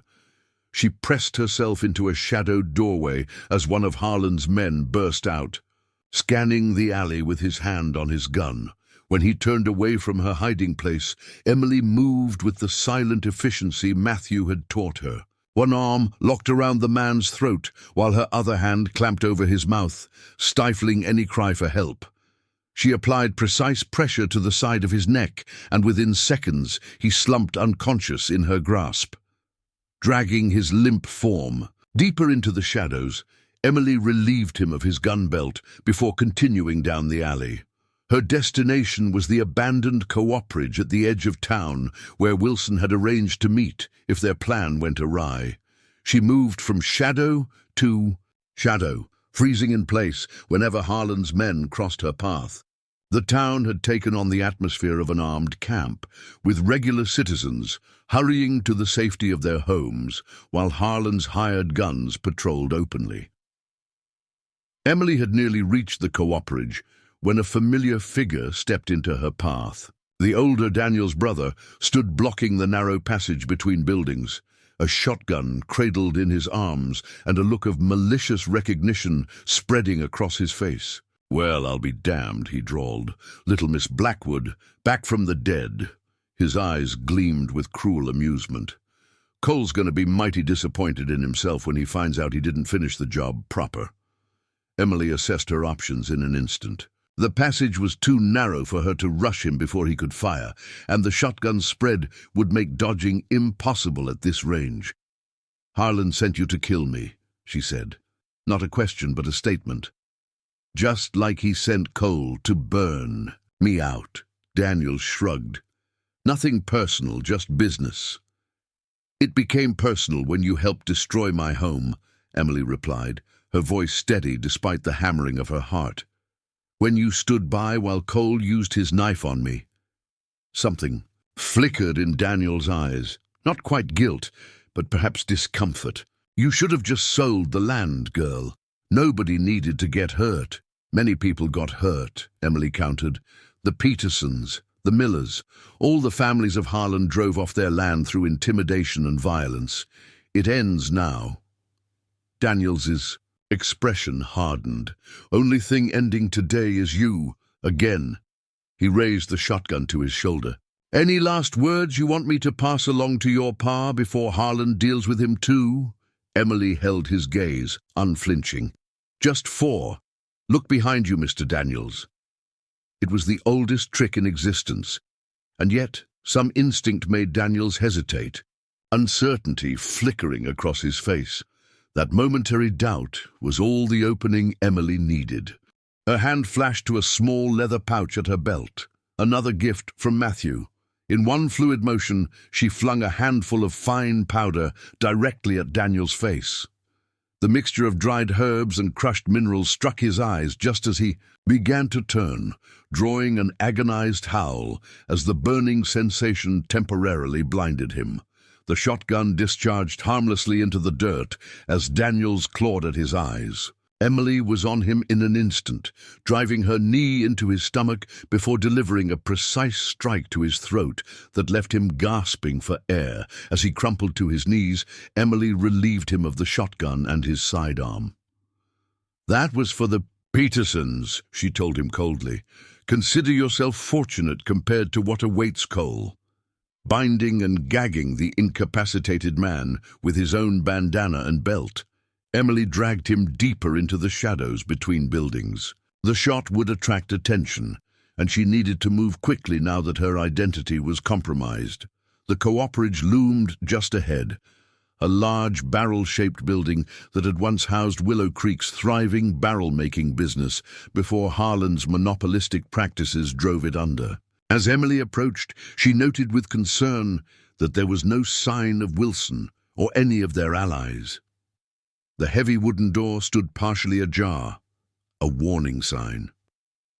Wilson would never have left it open if all was well. Emily set down her burden of weapons and documents, drawing her knife as she crept silently toward the entrance. From within came the sound of voices, among them the cold, measured tones of Jackson Cole. "Your loyalty to Blackwood is touching, old man," Cole was saying, "but misplaced. Tell me where the girl is, and I might let you keep enough teeth to eat soft foods in your retirement." Wilson's reply was defiant, if pained. "Go to hell, Cole. You and Harlan both." The sound of a blow followed, then Wilson's grunt of pain. Emily peered through a crack in the weathered boards, assessing the situation within. Wilson was tied to a chair in the center of the open space, his face already bloodied from Cole's interrogation. 3 of Harlan's men stood watching, weapons drawn. Of Cole himself, Emily could see only a partial silhouette as he circled Wilson like a predator toying with wounded prey. The odds were impossible. 4 armed men against 1. Even with the element of surprise, Emily couldn't hope to overcome them before Wilson paid the price. She needed a diversion, or an ally, or a hand closed over her mouth from behind, stifling her instinctive cry of alarm. Emily drove her elbow backward, connecting with solid muscle as a familiar voice murmured in her ear, "Easy, little eagle, it's me." Emily froze, then slowly turned to face the man she had not seen in nearly a year, her father, James Blackwood. Though his black hair now showed streaks of silver at the temples, his blue eyes still burned with the same intensity she remembered from childhood. "You're supposed to be in jail," she whispered once he removed his hand from her mouth. A smile ghosted across his stern features. "Harlan's men aren't as competent as he believes." His gaze softened as he studied her face. "Matthew sent word about what happened. I came as soon as I could." Emily felt a complex surge of emotions, relief, love, and lingering uncertainty about how he would view her transformation. "I couldn't wait," she explained. "They burned everything and—" "Later," James said gently, squeezing her shoulder. "First we free Wilson, then we end this together." For the first time since Cole's knife had plunged into her side, Emily felt something long dormant bloom in her chest. Hope. With her father beside her, Harlan's reign of terror might truly end today. James assessed the cooperation with the tactical eye that had made him a legendary marshal. "Back entrance through the storage room," he murmured. "I'll circle around. When you hear my signal, create a distraction at the main door, but don't engage unless absolutely necessary." Emily nodded, understanding the plan immediately. As James melted into the shadows with a stealth that belied his size, she gathered her strength for what was to come. Justice was within reach at last, not just for her, but for all those Harlan and Cole had victimized in their ruthless quest for power. Emily counted her heartbeats as she waited for her father's signal, each second stretching like hours. Inside the copperage, Cole continued his brutal interrogation of Wilson, whose defiant responses were growing weaker. "The Blackwood girl is finished," Cole said, his voice carrying through the weathered boards. "Even if she somehow survived, she's one woman against all of Harlan's men. What do you hope to accomplish by protecting her?" Wilson coughed, spitting blood onto the dirt floor. "You still don't understand, do you? It was never just about Emily." "Enlighten me, old man," Cole replied, the sound of a match being struck following his words. The scent of cigar smoke drifted through the cracks. "This town, this territory, it belongs to the people who built it, not to men like Harlan who steal it piece by piece." Wilson's voice gained strength as he spoke. "Emily's just the beginning. Others will stand up too, once they see it can be done." Cole's laugh was cold. "Noble sentiment. I'll be sure to engrave it on your headstone." The sharp cry of a hawk cut through the tension. 3 short calls, the signal Emily had been waiting for.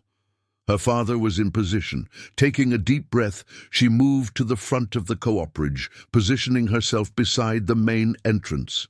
From the leather pouch at her belt, Emily withdrew a small clay sphere, another of Matthew's creations. She struck it sharply against the wall before tossing it through the partially opened door, then pressed herself flat against the exterior wall.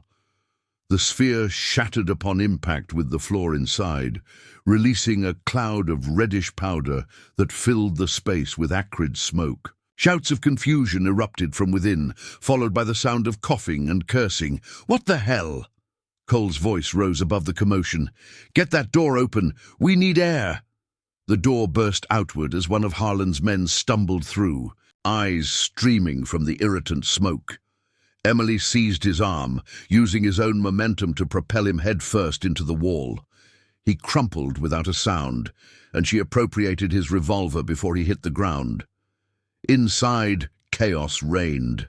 The reddish smoke reduced visibility to arm's length, transforming familiar shapes into looming shadows. Through the haze, Emily could make out two figures struggling near the back entrance, her father grappling with one of Cole's men. Cole himself was nowhere to be seen, but a third gunman was staggering toward Wilson, revolver raised. Emily took aim with her newly acquired weapon and fired. The shot caught the man in the shoulder, spinning him around with a cry of pain. "Behind you!" Wilson shouted, his voice hoarse from smoke and abuse.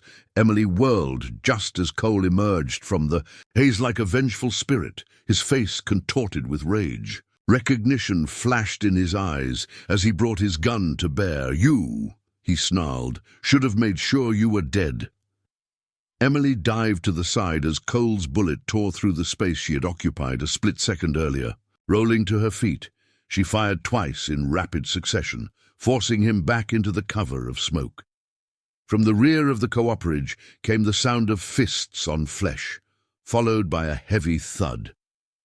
James Blackwood's voice cut through the chaos.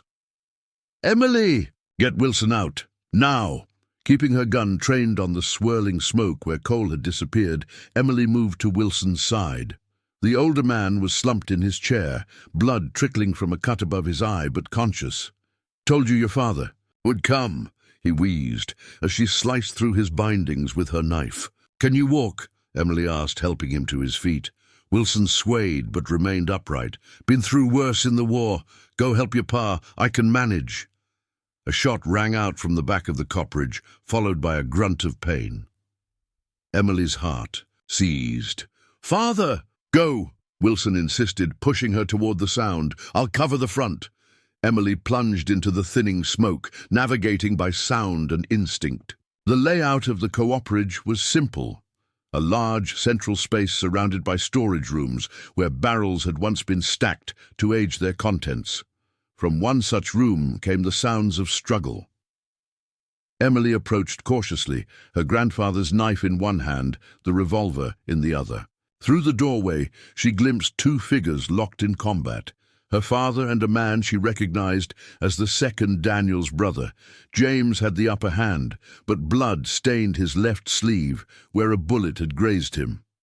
As Emily moved to assist, a floorboard creaked beneath her foot.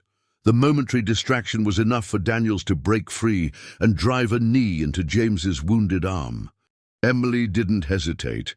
As Daniels reached for his fallen weapon, she crossed the distance in 3 swift strides and brought the butt of her revolver down on the back of his head. He collapsed forward, unconscious before he hit the floor. "Nice. Timing," James said, breathing heavily as he retrieved his own weapon. "Where's Cole?" "Lost him in the smoke," Emily replied, checking her father's wound with practiced hands. "It's not deep," she assessed, tearing a strip from her shirt to bind it. James nodded, his eyes moving past her to the doorway. "We need to move. Cole won't be far, and he'll have sent for reinforcements." Together, they returned to the main area, now largely clear of smoke. Wilson had made his way to the entrance, where he leaned heavily against the doorframe, keeping watch. "No sign of Cole," he reported as they approached. "But Harlan's men are gathering in the street, words spreading fast." James considered their options with the tactical assessment that had made him a legend among both lawmen and outlaws. "The jail's our best option. Defensible position. and I can send telegrams for federal reinforcements. Harland owns the sheriff, Emily reminded him. Taylor won't stand with us. A grim smile touched her father's face. Taylor's taking an unexpected nap in his own cells, courtesy of a pressure point your grandfather taught me long ago. Despite the dire circumstances, Emily felt a flash of pride at this evidence that her father had embraced his Comanche heritage when necessary. Perhaps he would understand her own transformation better than she had feared. We need to get these to Judge Hayes, she said, producing the documents she had recovered from the marshal's safe. Harland's private ledger, land deeds with forged signatures, enough evidence to bring federal charges. James examined the papers briefly, approval warming his stern features. Good work.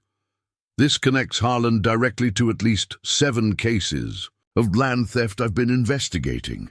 He tucked the documents securely inside his coat. But first, we need to deal with Cole. He'll be waiting for us, Wilson warned. Man's got the devil's own cunning. Let him wait, James replied. We'll take the back alleys to the jail. Emily, you know the way? She nodded. During her reconnaissance of the town, she had mapped every possible route between key buildings. Follow me. They slipped out the rear entrance of the cooperage, Emily leading the way with her father supporting Wilson. The narrow passages between buildings provided cover from the main street, where Harland's men were indeed gathering in increasing numbers. Their progress was slow but steady until they reached the alley behind the general store, the last stretch before the jail. Emily peered around the corner, assessing the open ground they would need to cross. Clear for now, she whispered, but there's no cover for the last 30 yards. James nodded thoughtfully. I'll go first with Wilson. If we draw fire, you circle around and flank them.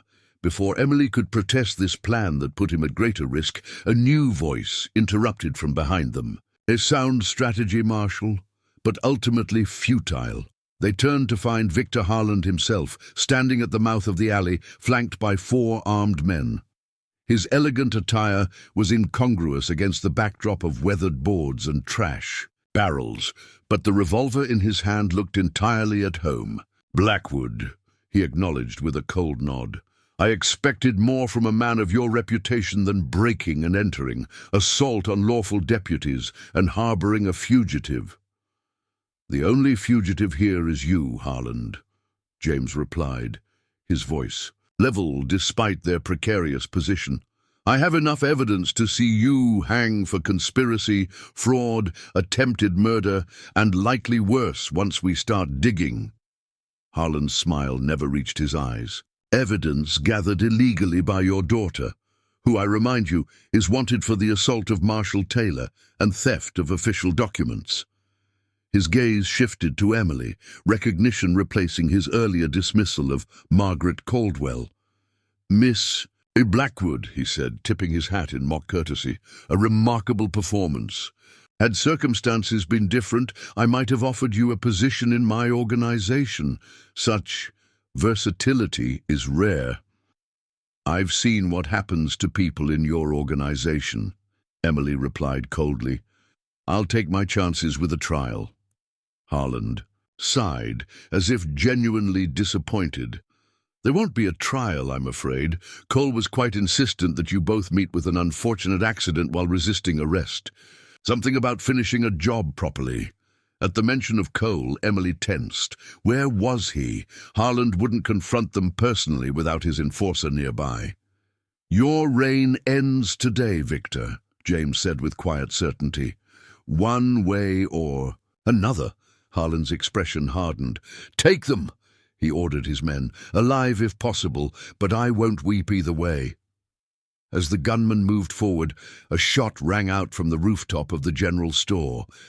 One of Harland's men cried out, clutching his arm as his weapon clattered to the ground. Before the others could react, 2 more shots cracked in rapid succession, forcing them to dive for cover. Emily looked up to see Matthew Running Elk rising from his position on the roof, bow in hand. The medicine man had traded his traditional weapons for a Winchester rifle, but the deadly accuracy of his shots proved his warrior skills remained undiminished.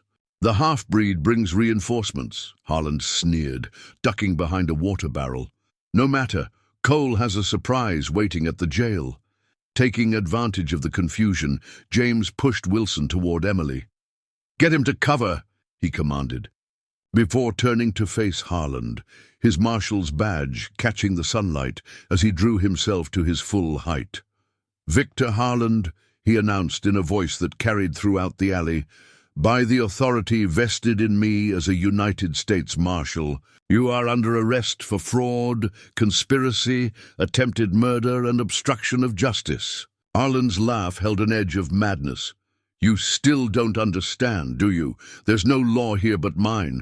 I bought this town piece by piece. I own the sheriff, the judge, the mayor. Your badge means nothing." "Then perhaps you'll respect this," came a new voice as Judge Franklin Hayes stepped into view from a side passage, a shotgun braced against his shoulder. Despite his age and infirmity, he stood straight-backed and resolute.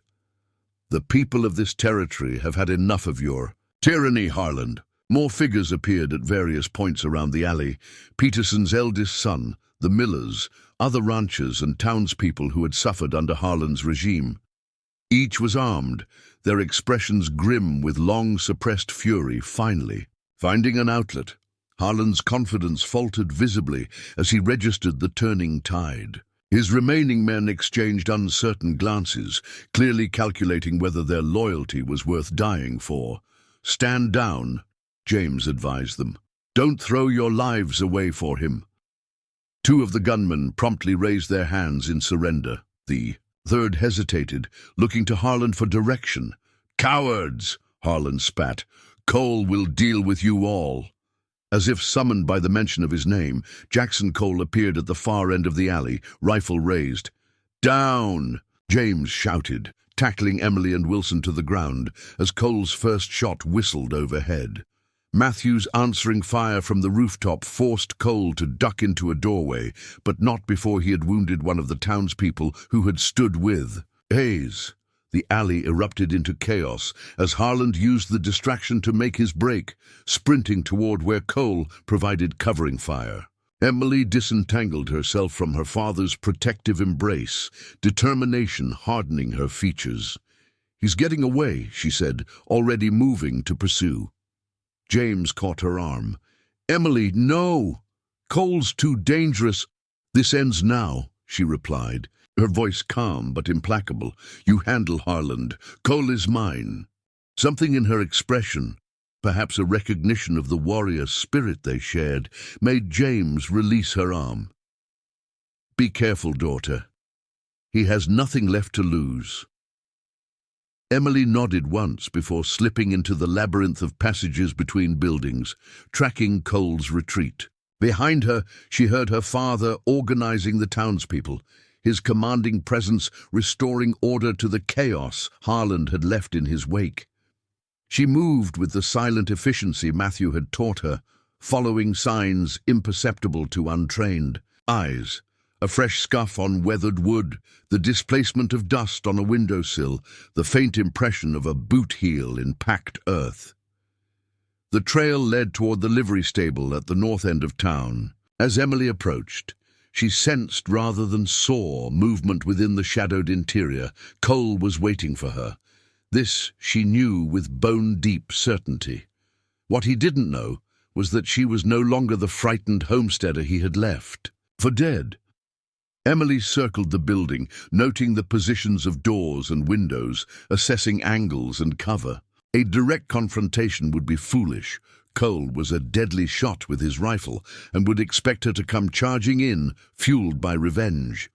Instead, she ascended to the hayloft, using handholds in the exterior wall that would have challenged even the most skilled climber. Matthew's training had transformed her body as well as her mind, granting a strength and agility that now served her perfectly.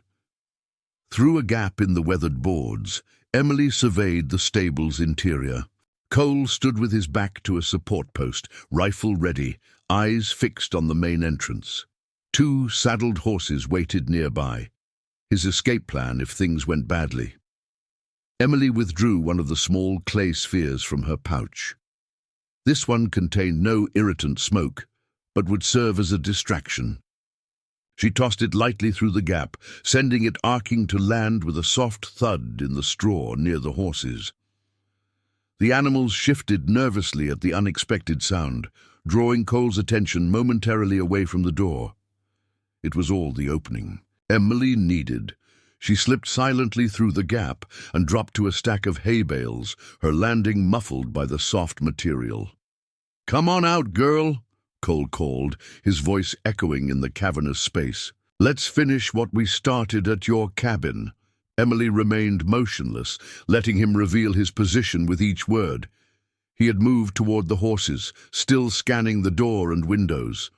"Your pa can't save you," he continued, frustration edging his voice as the silence stretched. "He's got his hands full with Harland. It's just you and me now." He was right about that much, Emily thought as she drew her knife. Just the two of them, predator and prey. But Cole had fatally miscalculated which was which.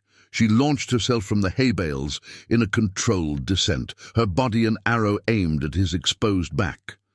Cole sensed the attack too late, whirling just as Emily's weight drove him to the ground, his rifle skittering away across the packed earth. "You," he gasped, recognition and shock warring in his eyes as they rolled across the stable floor. Emily used her momentum to gain the upper position, her knife pressed to his throat.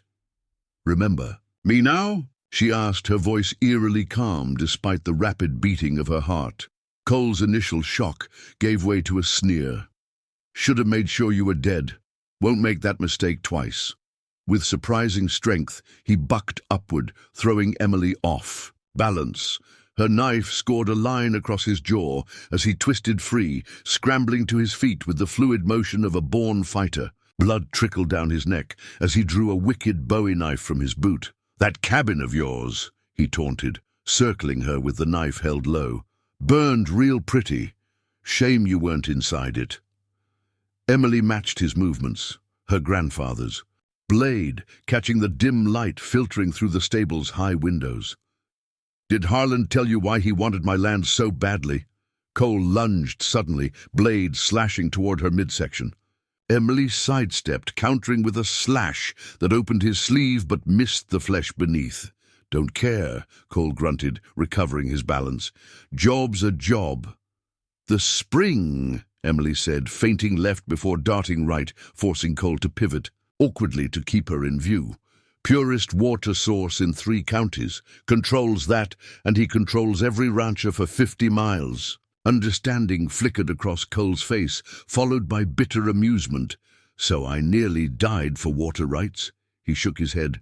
"Harlan never mentioned that part." "Men like Harlan never tell the whole truth," Emily replied, her voice steady, despite the deadly dance they were engaged in. "Not even to their loyal dogs." Rage flashed in Cole's eyes at the insult. He charged forward with unexpected speed, catching Emily's knife arm and slamming her against a support post. Stars exploded behind her eyes as her head cracked against the wood. "Fancy words from a dead woman," Cole snarled, raising his knife. "In for a killing blow." Emily didn't try to match his strength. Instead, she went limp, dropping her body weight suddenly downward. The unexpected shift pulled Cole off balance, and Emily drove her knee upward into his solar plexus.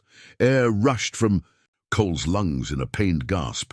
The momentary weakness was all she needed to break his grip and create space between them. Both fighters circled warily, reassessing each other.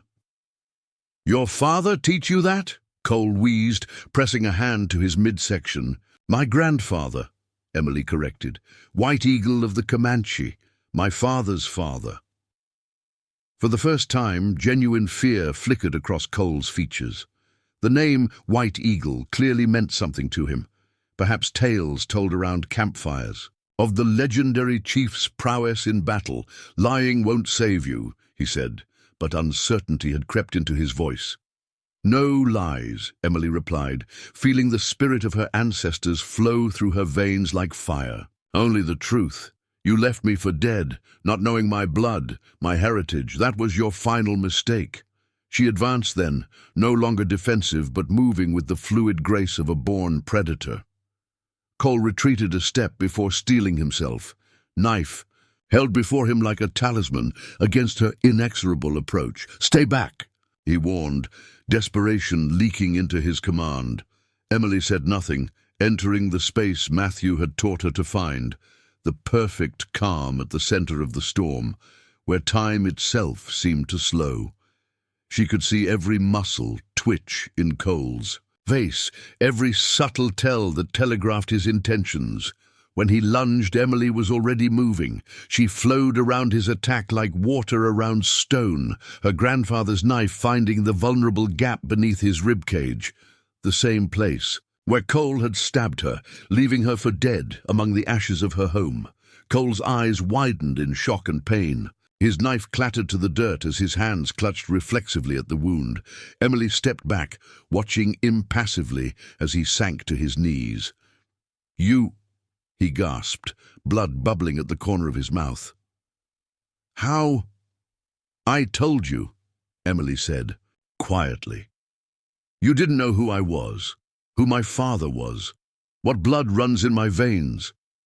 Cole toppled to his side, his breathing shallow and rapid. Emily knelt beside him, not in compassion but to ensure he heard her final words. "I could let you die slowly, as you meant for me to die," she told him. "But unlike you, I was taught that even enemies deserve a clean death." With swift mercy she had learned from Matthew, Emily ended Cole's suffering with a precise strike. As the light faded from his eyes, she felt not triumph, but a solemn sense of completion. The circle was closed. Justice, not mere vengeance, had been served. Rising to her feet, Emily cleaned her blade on a handful of straw. Outside, she could hear shouts and the occasional gunshot as the struggle for Willow Creek's soul played out in the streets. Her father would need her help to finish what they had started. As she stepped from the dimness of the stable into the harsh light of day, Emily Blackwood stood tall, no longer just a homesteader fighting for her land, nor merely a marshal's daughter seeking justice. She had become something new, a warrior who carried the wisdom of two worlds within her, ready to face whatever challenges lay ahead. Emily emerged from the stable into a transformed Willow Creek. What had begun as Harlan's show of force had evolved into something unprecedented. Ordinary citizens standing alongside James Blackwood and Judge Hayes, reclaiming their town one street at a time. Storekeepers who had paid protection money for years now wielded hunting rifles from rooftops. Women whose husbands had been driven off their land or intimidated into silence passed ammunition and tended to the wounded. Even Sheriff Taylor's deputies, seeing which way the wind was blowing, had abandoned their corrupt leader to stand with the townspeople. Emily spotted her father directing operations from the steps of the marshal's office. His left arm was now properly bandaged, but he showed no sign of slowing as he organized the volunteers into an effective fighting force. "Southeast corner secured," a dust-covered rancher was reporting as Emily approached. "Harlan's holed up in the bank with about 5 men. Got Taylor with him as a hostage." James nodded grimly. "Keep them contained. No heroics. We want casualties." "I kept to a minimum." He caught sight of Emily, relief washing over his stern features. "Cole?" "Won't trouble anyone again," she replied simply. Her father studied her face for a moment, seeming to recognize something in her expression that went beyond words. He nodded once in acknowledgement, not just of Cole's fate, but of the transformation Emily had undergone to bring it about. "Harlan's making his last stand at the bank," he informed her, gesturing toward the imposing stone building at the end of the main street. "Using Taylor as a shield." "Ironic," Emily observed. "The sheriff is finally serving some purpose for the townspeople." A ghost of a smile touched James's lips. "Matthew's on the roof of the hotel with a clear line of sight to the bank's rear." Exit. Judge Hayes is rallying more citizens from the surrounding farms. It's only a matter of time. Unless Harland gets desperate, Emily cautioned. Men like him don't surrender when cornered. They lash out. As if summoned by her words, the bank's double doors swung open.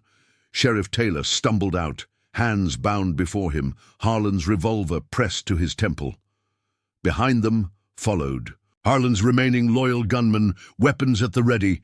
"Blackwood!" Harland shouted, his once immaculate attire now disheveled, his face flushed with rage and fear. "Call off your mob, or the sheriff dies." James stepped forward, hands carefully visible at his sides. "It's over, Victor. Your empire's finished. Cole's dead. Your hired guns are surrendering all over town. There's no way out." Harland's laugh held a manic edge. "There's always a way out for men like me, Marshal. Money opens doors that bullets can't, even prison doors." "Not this time," James replied, his voice carrying across the suddenly silent street. "Judge Hayes contacted the territorial governor this morning. Federal troops are riding from Fort Stockton as we speak. No local judge you've bought will hear your case. You're facing a federal tribunal." For the first time, genuine fear flickered across Harland's aristocratic features. "You're bluffing." "Am I?" James nodded toward the roof of the general store, where Judge Hayes now stood alongside Matthew, a telegram in his hand. "The wire came. Through an hour ago. It's over, Victor." Harland's composure cracked further. "I still have this pathetic excuse for a lawman," he snarled, pressing his revolver harder against Taylor's head. The sheriff whimpered, his earlier arrogance replaced by naked terror. "And what then?" Emily spoke up, stepping forward to stand beside her father. "You kill him, then what? You think that gets you past all of us? Past federal troops? There's nowhere to run, Harland." Harland's gaze locked onto Emily, recognition and hatred burning in his eyes. "You," he spat, "this is your doing. A nobody, a half-breed girl from a worthless patch of dirt." "That worthless patch of dirt sits atop the purest spring in 3 counties, Emily replied calmly. "The reason you were willing to burn people out, forge documents, commit murder, all for control of water rights." She held up the ledger she had taken from the marshal's safe. "All documented here in your own hand. Every crime, every victim, every dollar." Harland's expression contorted with rage. "You think you've won. You think any of this matters. Men like me built this territory. We tamed the wilderness while savages and peasants cowered in fear." "No," Judge Hayes called down from his position. "Men and women like the Blackwoods built this territory. People who worked the land, respected it, understood it, not men who sought to own everything and everyone." Harland's remaining gunmen exchanged glances, the inevitability of their situation becoming clear. One by one, they lowered their weapons, stepping away from their employer. "Cowards!" Harland screamed, his control unraveling completely. "Gutless dogs!" In his fury, his grip on Taylor loosened momentarily. The sheriff, seizing perhaps his only chance at redemption, drove his elbow back into Harland's stomach. As Harland doubled over, Taylor broke free, diving for cover behind a water trough. Harland recovered instantly, raising his revolver toward James and Emily. "If I'm finished, so are you." 3 shots rang out in such rapid succession, they sounded almost as one. Harland staggered backward, his own shot going wild as bullets from James's revolver, Emily's borrowed gun, and Matthew's rifle found their mark. The cattle baron collapsed to his knees, his weapon falling from nerveless fingers. Blood blossomed across his fine brocade vest, the same crimson shade as the paint that had once marked the entrance to Emily's cabin. "You don't understand," he gasped, his voice suddenly small and confused. "I was bringing progress, civilization." "This is civilization," James replied quietly, holstering his weapon. "People standing together against tyranny, justice prevailing over power." Harland tried to speak again, but only blood bubbled from his lips. He toppled forward onto the dusty street, the empire he had built through intimidation and violence, collapsing with him. For a long moment silence held the town in its grip. Then, like a dam breaking, sound rushed back, voices raised in relief, in triumph, in disbelief that the oppression they had lived under for so long had finally ended. Emily felt a strange emptiness as she watched townspeople congregate around. Harlan's body, the driving force that had sustained her through weeks of pain and training, the need for justice, had been fulfilled. In its place, a question. What now? James seemed to sense her thoughts, placing a hand on her shoulder. "It's over, Emily. You did what needed doing." She looked up at him, this man who had walked between two worlds his entire life, never fully belonging to either, yet drawing strength from both. "What happens next?" "Rebuilding," he answered simply. "For the town, for the territory, for you." They made their way to the marshal's office, where Wilson and Matthew were already waiting. The old cavalry officer sported fresh bandages, but stood straighter now, as if a weight had been lifted from his shoulders. "Never thought I'd live to see Harlan fall," he admitted as they entered. "Figured he'd outlast us all." "Evil men often seem immortal until someone finds the courage to stand against them," Matthew observed, his dark eyes finding Emily's. The granddaughter of White Eagle found that courage. Emily felt a flush of embarrassment at the praise. "I had help. All of you supported you," James interrupted gently. "But this began with your stand, daughter. Never forget that. Judge." Hayes entered, followed by several of the town's elders, merchants and ranchers who had suffered under Harlan's regime, but had been too afraid to act individually. "Marshal Blackwood," the feed store owner began awkwardly, "we've talked it over and, well, we owe you and your daughter an apology. We should have stood up to Harlan years ago." "Fear is a powerful weapon," James replied without judgment. "Harlan wielded it expertly. What matters is that when the moment came, you found your courage. The question now," Judge Hayes said, unfolding a map of the territory across the marshal's desk, "is how to make things right. Harlan stole land from dozens of families. Some are gone, some dead. The water rights alone will take months to sort out properly." Emily studied the map, her gaze finding the spot where her cabin had stood. "My home is gone, but the land remains. The spring that Harlan coveted so badly should benefit everyone, not just whoever owns that parcel." A murmur of surprise ran through the assembled townsfolk. James regarded his daughter with undisguised pride. "What are you suggesting?" Hayes asked. "A trust," Emily said, the idea forming as she spoke. "The water rights held in common for all. Legitimate ranchers and farmers in the area. Fair access based on need, not power." The judge nodded thoughtfully. "It could work. Would need proper legal framework, administration."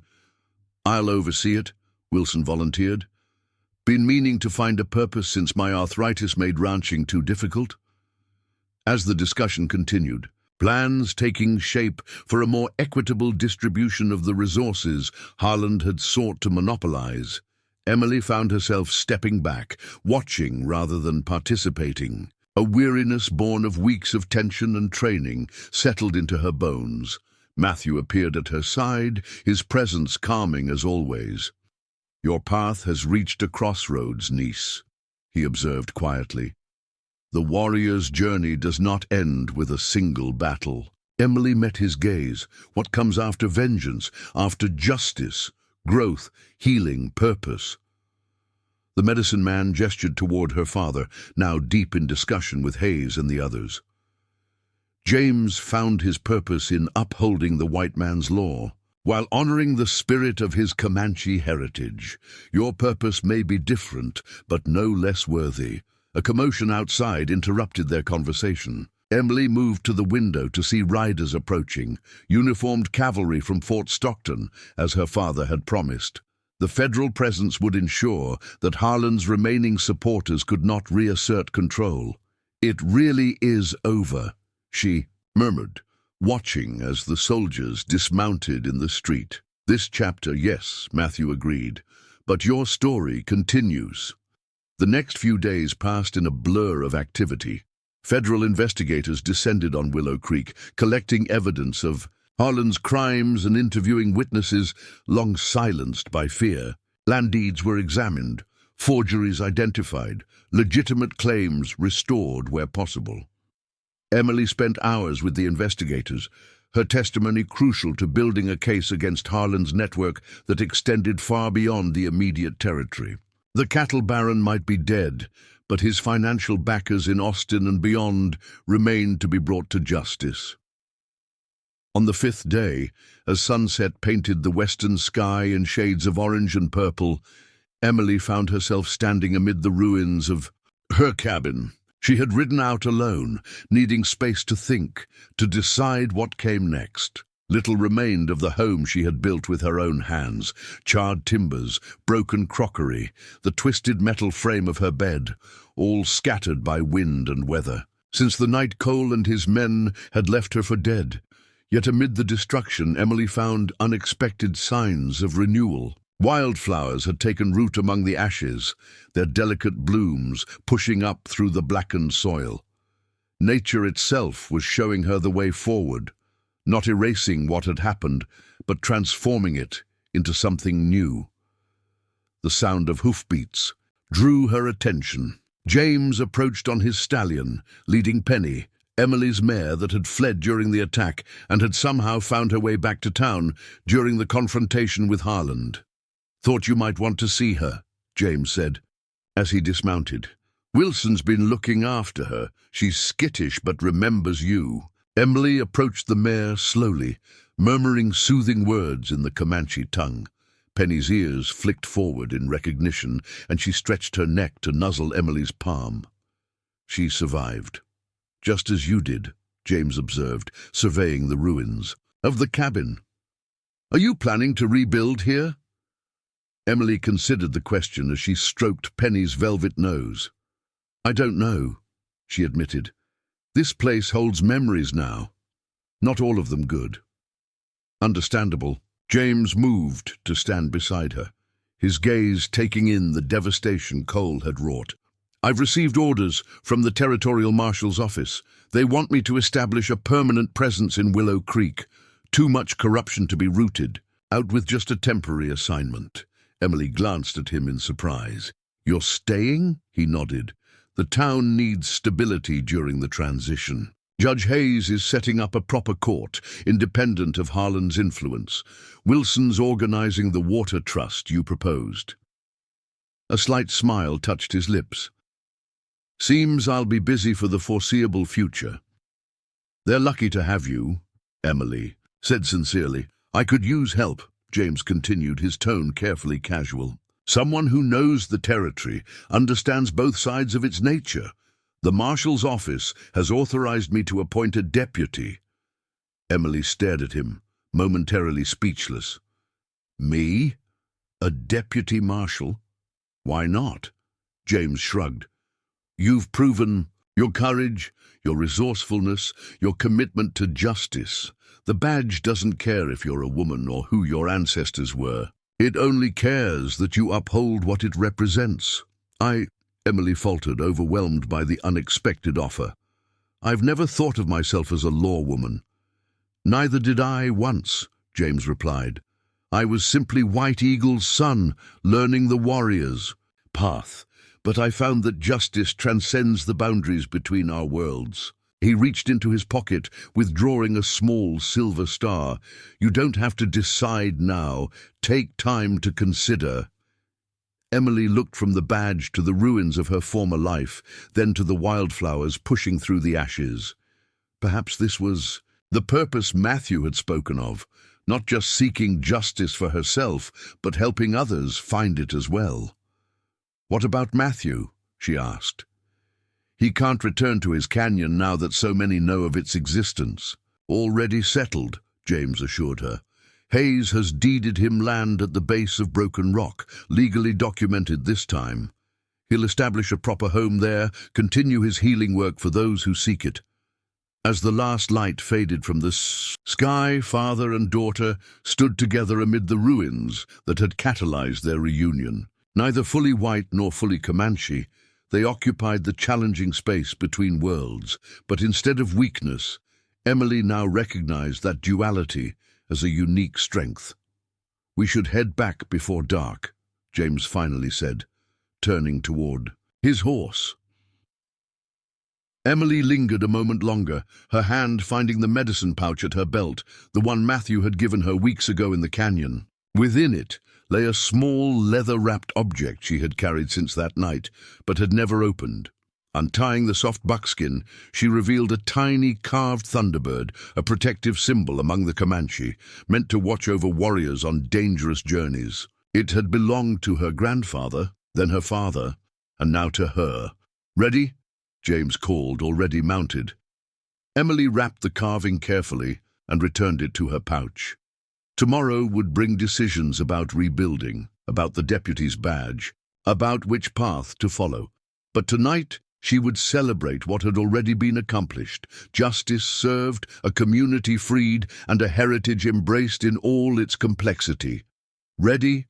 she confirmed, mounting Penny with the fluid grace Matthew had taught her. Together, they rode toward Willow Creek, leaving the ashes of the past behind while carrying its lessons forward. As they crested the final hill, the town's lights spread out before them like earthbound stars. Emily reined Penny to a stop, taking in the sight. This place that had been dominated by one man's greed now hummed with possibility, with hope, with the promise of a more just future. "What are you thinking?" James asked, noting her expression in the moonlight. Emily smiled, a true smile that reached her eyes for the first time in weeks. That some fires aren't meant to destroy. Some are meant to forge something stronger than what existed before. Her father nodded in understanding, the wisdom of two cultures reflected in his gaze. The Comanche believe that from the hottest fires come the finest steel. Together, they rode down toward the waiting town, a marshal and his daughter, shaped by tragedy but not defined by it, carrying within them the unquenchable flames of justice and the enduring strength of their dual heritage. Behind them, a solitary wolf howled from a distant ridge, not in mourning, but in triumph.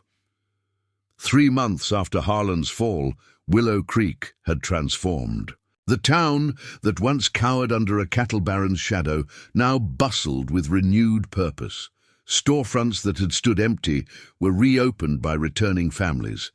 The marshal's office, now permanently established under James Blackwood's authority, maintained the peace with firm but fair governance. On the outskirts, construction crews worked steadily on a new community building, the headquarters for the Willow Creek Water Trust. The innovative arrangement Emily had proposed had gained territorial approval, becoming a model that neighboring counties sought to emulate. Emily surveyed the progress from horseback, satisfaction warming her despite the autumn chill. Penny shifted beneath her, eager to continue their morning patrol. The silver deputy's badge pinned to Emily's riding coat caught the sunlight as she turned the mare toward the southern boundary of the county. She had accepted her father's offer after 2 weeks of consideration. The position suited her in ways she hadn't anticipated, allowing her to bridge communities much as her father had done throughout his career. Settlers who might dismiss a federal marshal found they could speak openly with her. Native communities that had traditionally avoided white authority recognized the Comanche influences in her bearing and methods. "Deputy Blackwood," Emily reigned, Penny around to see young Tommy Peterson racing toward her on his pinto pony. At 15, he served as a messenger between the marshal's office and outlying ranches, eager to follow in Emily's footsteps. "Telegram from Fort Worth," he called, waving a yellow envelope. "Marshal says it's important." Emily took the telegram, scanning its contents quickly. A smile spread across her features as she tucked it into her coat pocket. "Tell my father I'll be back by sundown," she instructed Tommy. "I'm heading out to Broken Rock first." The boy nodded eagerly. "To see Mr. Running Elk. Ma says he fixed her rheumatism with some kind of special tea." "Your mother's right," Emily confirmed. Matthew has helped many people since establishing his new home. After the boy departed, Emily urged Penny into a comfortable lope toward the western hills. Matthew's new residence sat at the base of Broken Rock Canyon, a proper cabin supplemented by a traditional teepee where he conducted his healing work. The territorial governor himself had ensured the medicine man received formal title to the land in recognition of his role in exposing Harlan's crimes. She found Matthew gathering herbs in the meadow adjacent to his home. Though the calendar marked him as an old man, he moved with the fluid grace of someone half his age, selecting plants with practiced precision. "The spirits told me you would visit today." He greeted her without looking up. "Good news travels on favorable winds." Emily dismounted, no longer surprised by Matthew's uncanny perceptions. "The federal court in Austin has ruled," she confirmed. "All of Harlan's illegally acquired properties are to be returned to their rightful owners where possible, or allocated to the Territorial Land Trust, where the original owners cannot be located." Matthew nodded, adding a sprig of sage to his basket. "Justice moves slowly in the white man's world, but it moves." "There's more," Emily continued, excitement coloring her voice. "Remember those ledgers we found? They contained evidence against Harlan's financial backers in Austin and San Antonio. The territorial governor has ordered an investigation into 3 members of the state legislature." "The rot ran deep," Matthew observed. "Cutting out all the disease parts will take time." They walked together toward his cabin, where a pot of fragrant tea already waited, Matthew having anticipated her arrival with his usual foresight. "And your new path?" he asked as they settled on the porch. "Does it satisfy the warrior spirit that awoke within you?" Emily considered the question thoughtfully. The initial drive for vengeance that had fueled her recovery had transformed into something more sustaining, a commitment to ensuring others wouldn't suffer as she had. "It feels right," she answered finally. "Using what I learned from you, from my father, from both sides of my heritage, to protect those who need protection." Matthew's weathered face creased in a rare smile. "White Eagle would be proud. A true warrior finds purpose beyond battle." They spoke for another hour, Matthew sharing news from Comanche communities to the west, while Emily updated him on developments in Willow Creek. Their conversation was interrupted by the approach of a wagon, Judge Hayes, making his weekly visit to consult with Matthew on integrating traditional medicines into the town's new infirmary. Emily took her leave, promising to return soon. The afternoon sun was beginning its westward descent as she guided Penny toward her final destination before returning to town, the site of her former home. Where charred ruins had once stood, a new structure now took shape.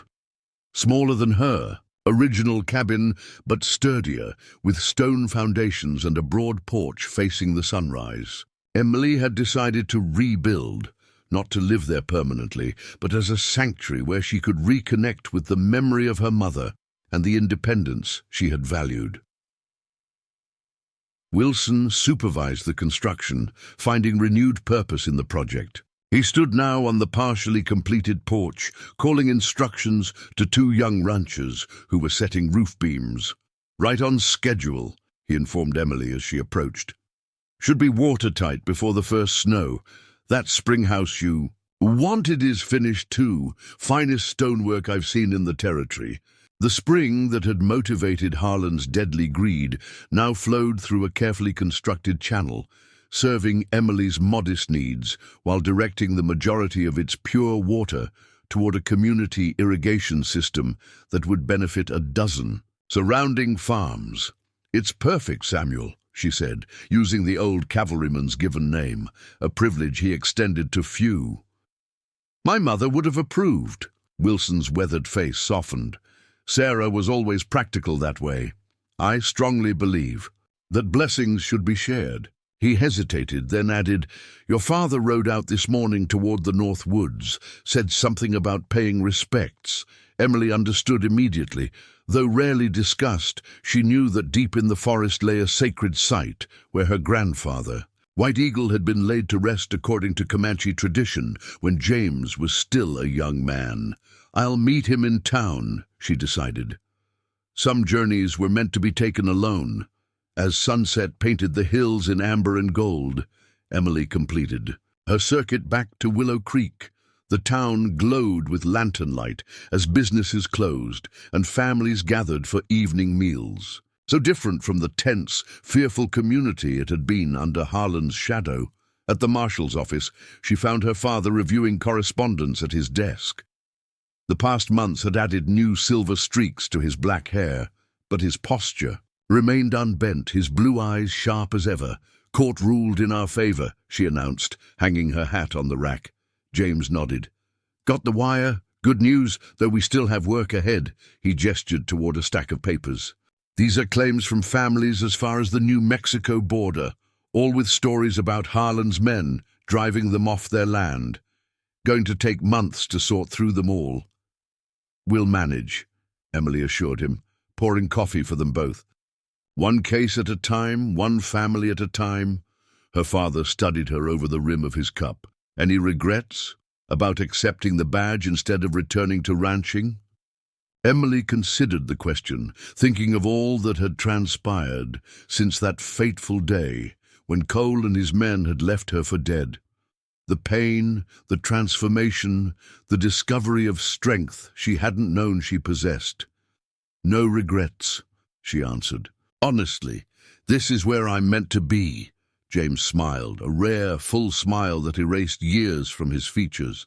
"I knew it the moment I saw you standing in that alley, war paint on your face, fighting for justice rather than just revenge. You found the balance I've sought my whole life." "I had a good teacher," Emily replied. "Two of them, actually." Outside, twilight deepened into true night, stars appearing in constellations that had guided Comanche warriors for centuries. Within the marshal's office, father and daughter continued their work side by side, each enhanced by the dual heritage that flowed in their veins. The flames that had nearly claimed Emily's life had instead forged something remarkable. A woman who moved confidently between worlds, who carried the strength of her ancestors into a future they could never have imagined, not just surviving, but thriving. Not just seeking justice, but embodying it. In the stable behind the office, Penny nickered softly to James's stallion. From distant hills came the howl of a lone wolf, a sound that once might have seemed mournful, but now registered in Emily's ears as a song of triumph and belonging. The outlaws who had burned her cabin and left her for dead hadn't just underestimated who her father was. They had fatally misjudged who she would become. Up next, you've got two more standout stories right on your screen. If this one hits the mark, you won't want to pass these up. Just click and check them out. And don't forget to subscribe and turn on the notification bell so you don't miss any upload from us.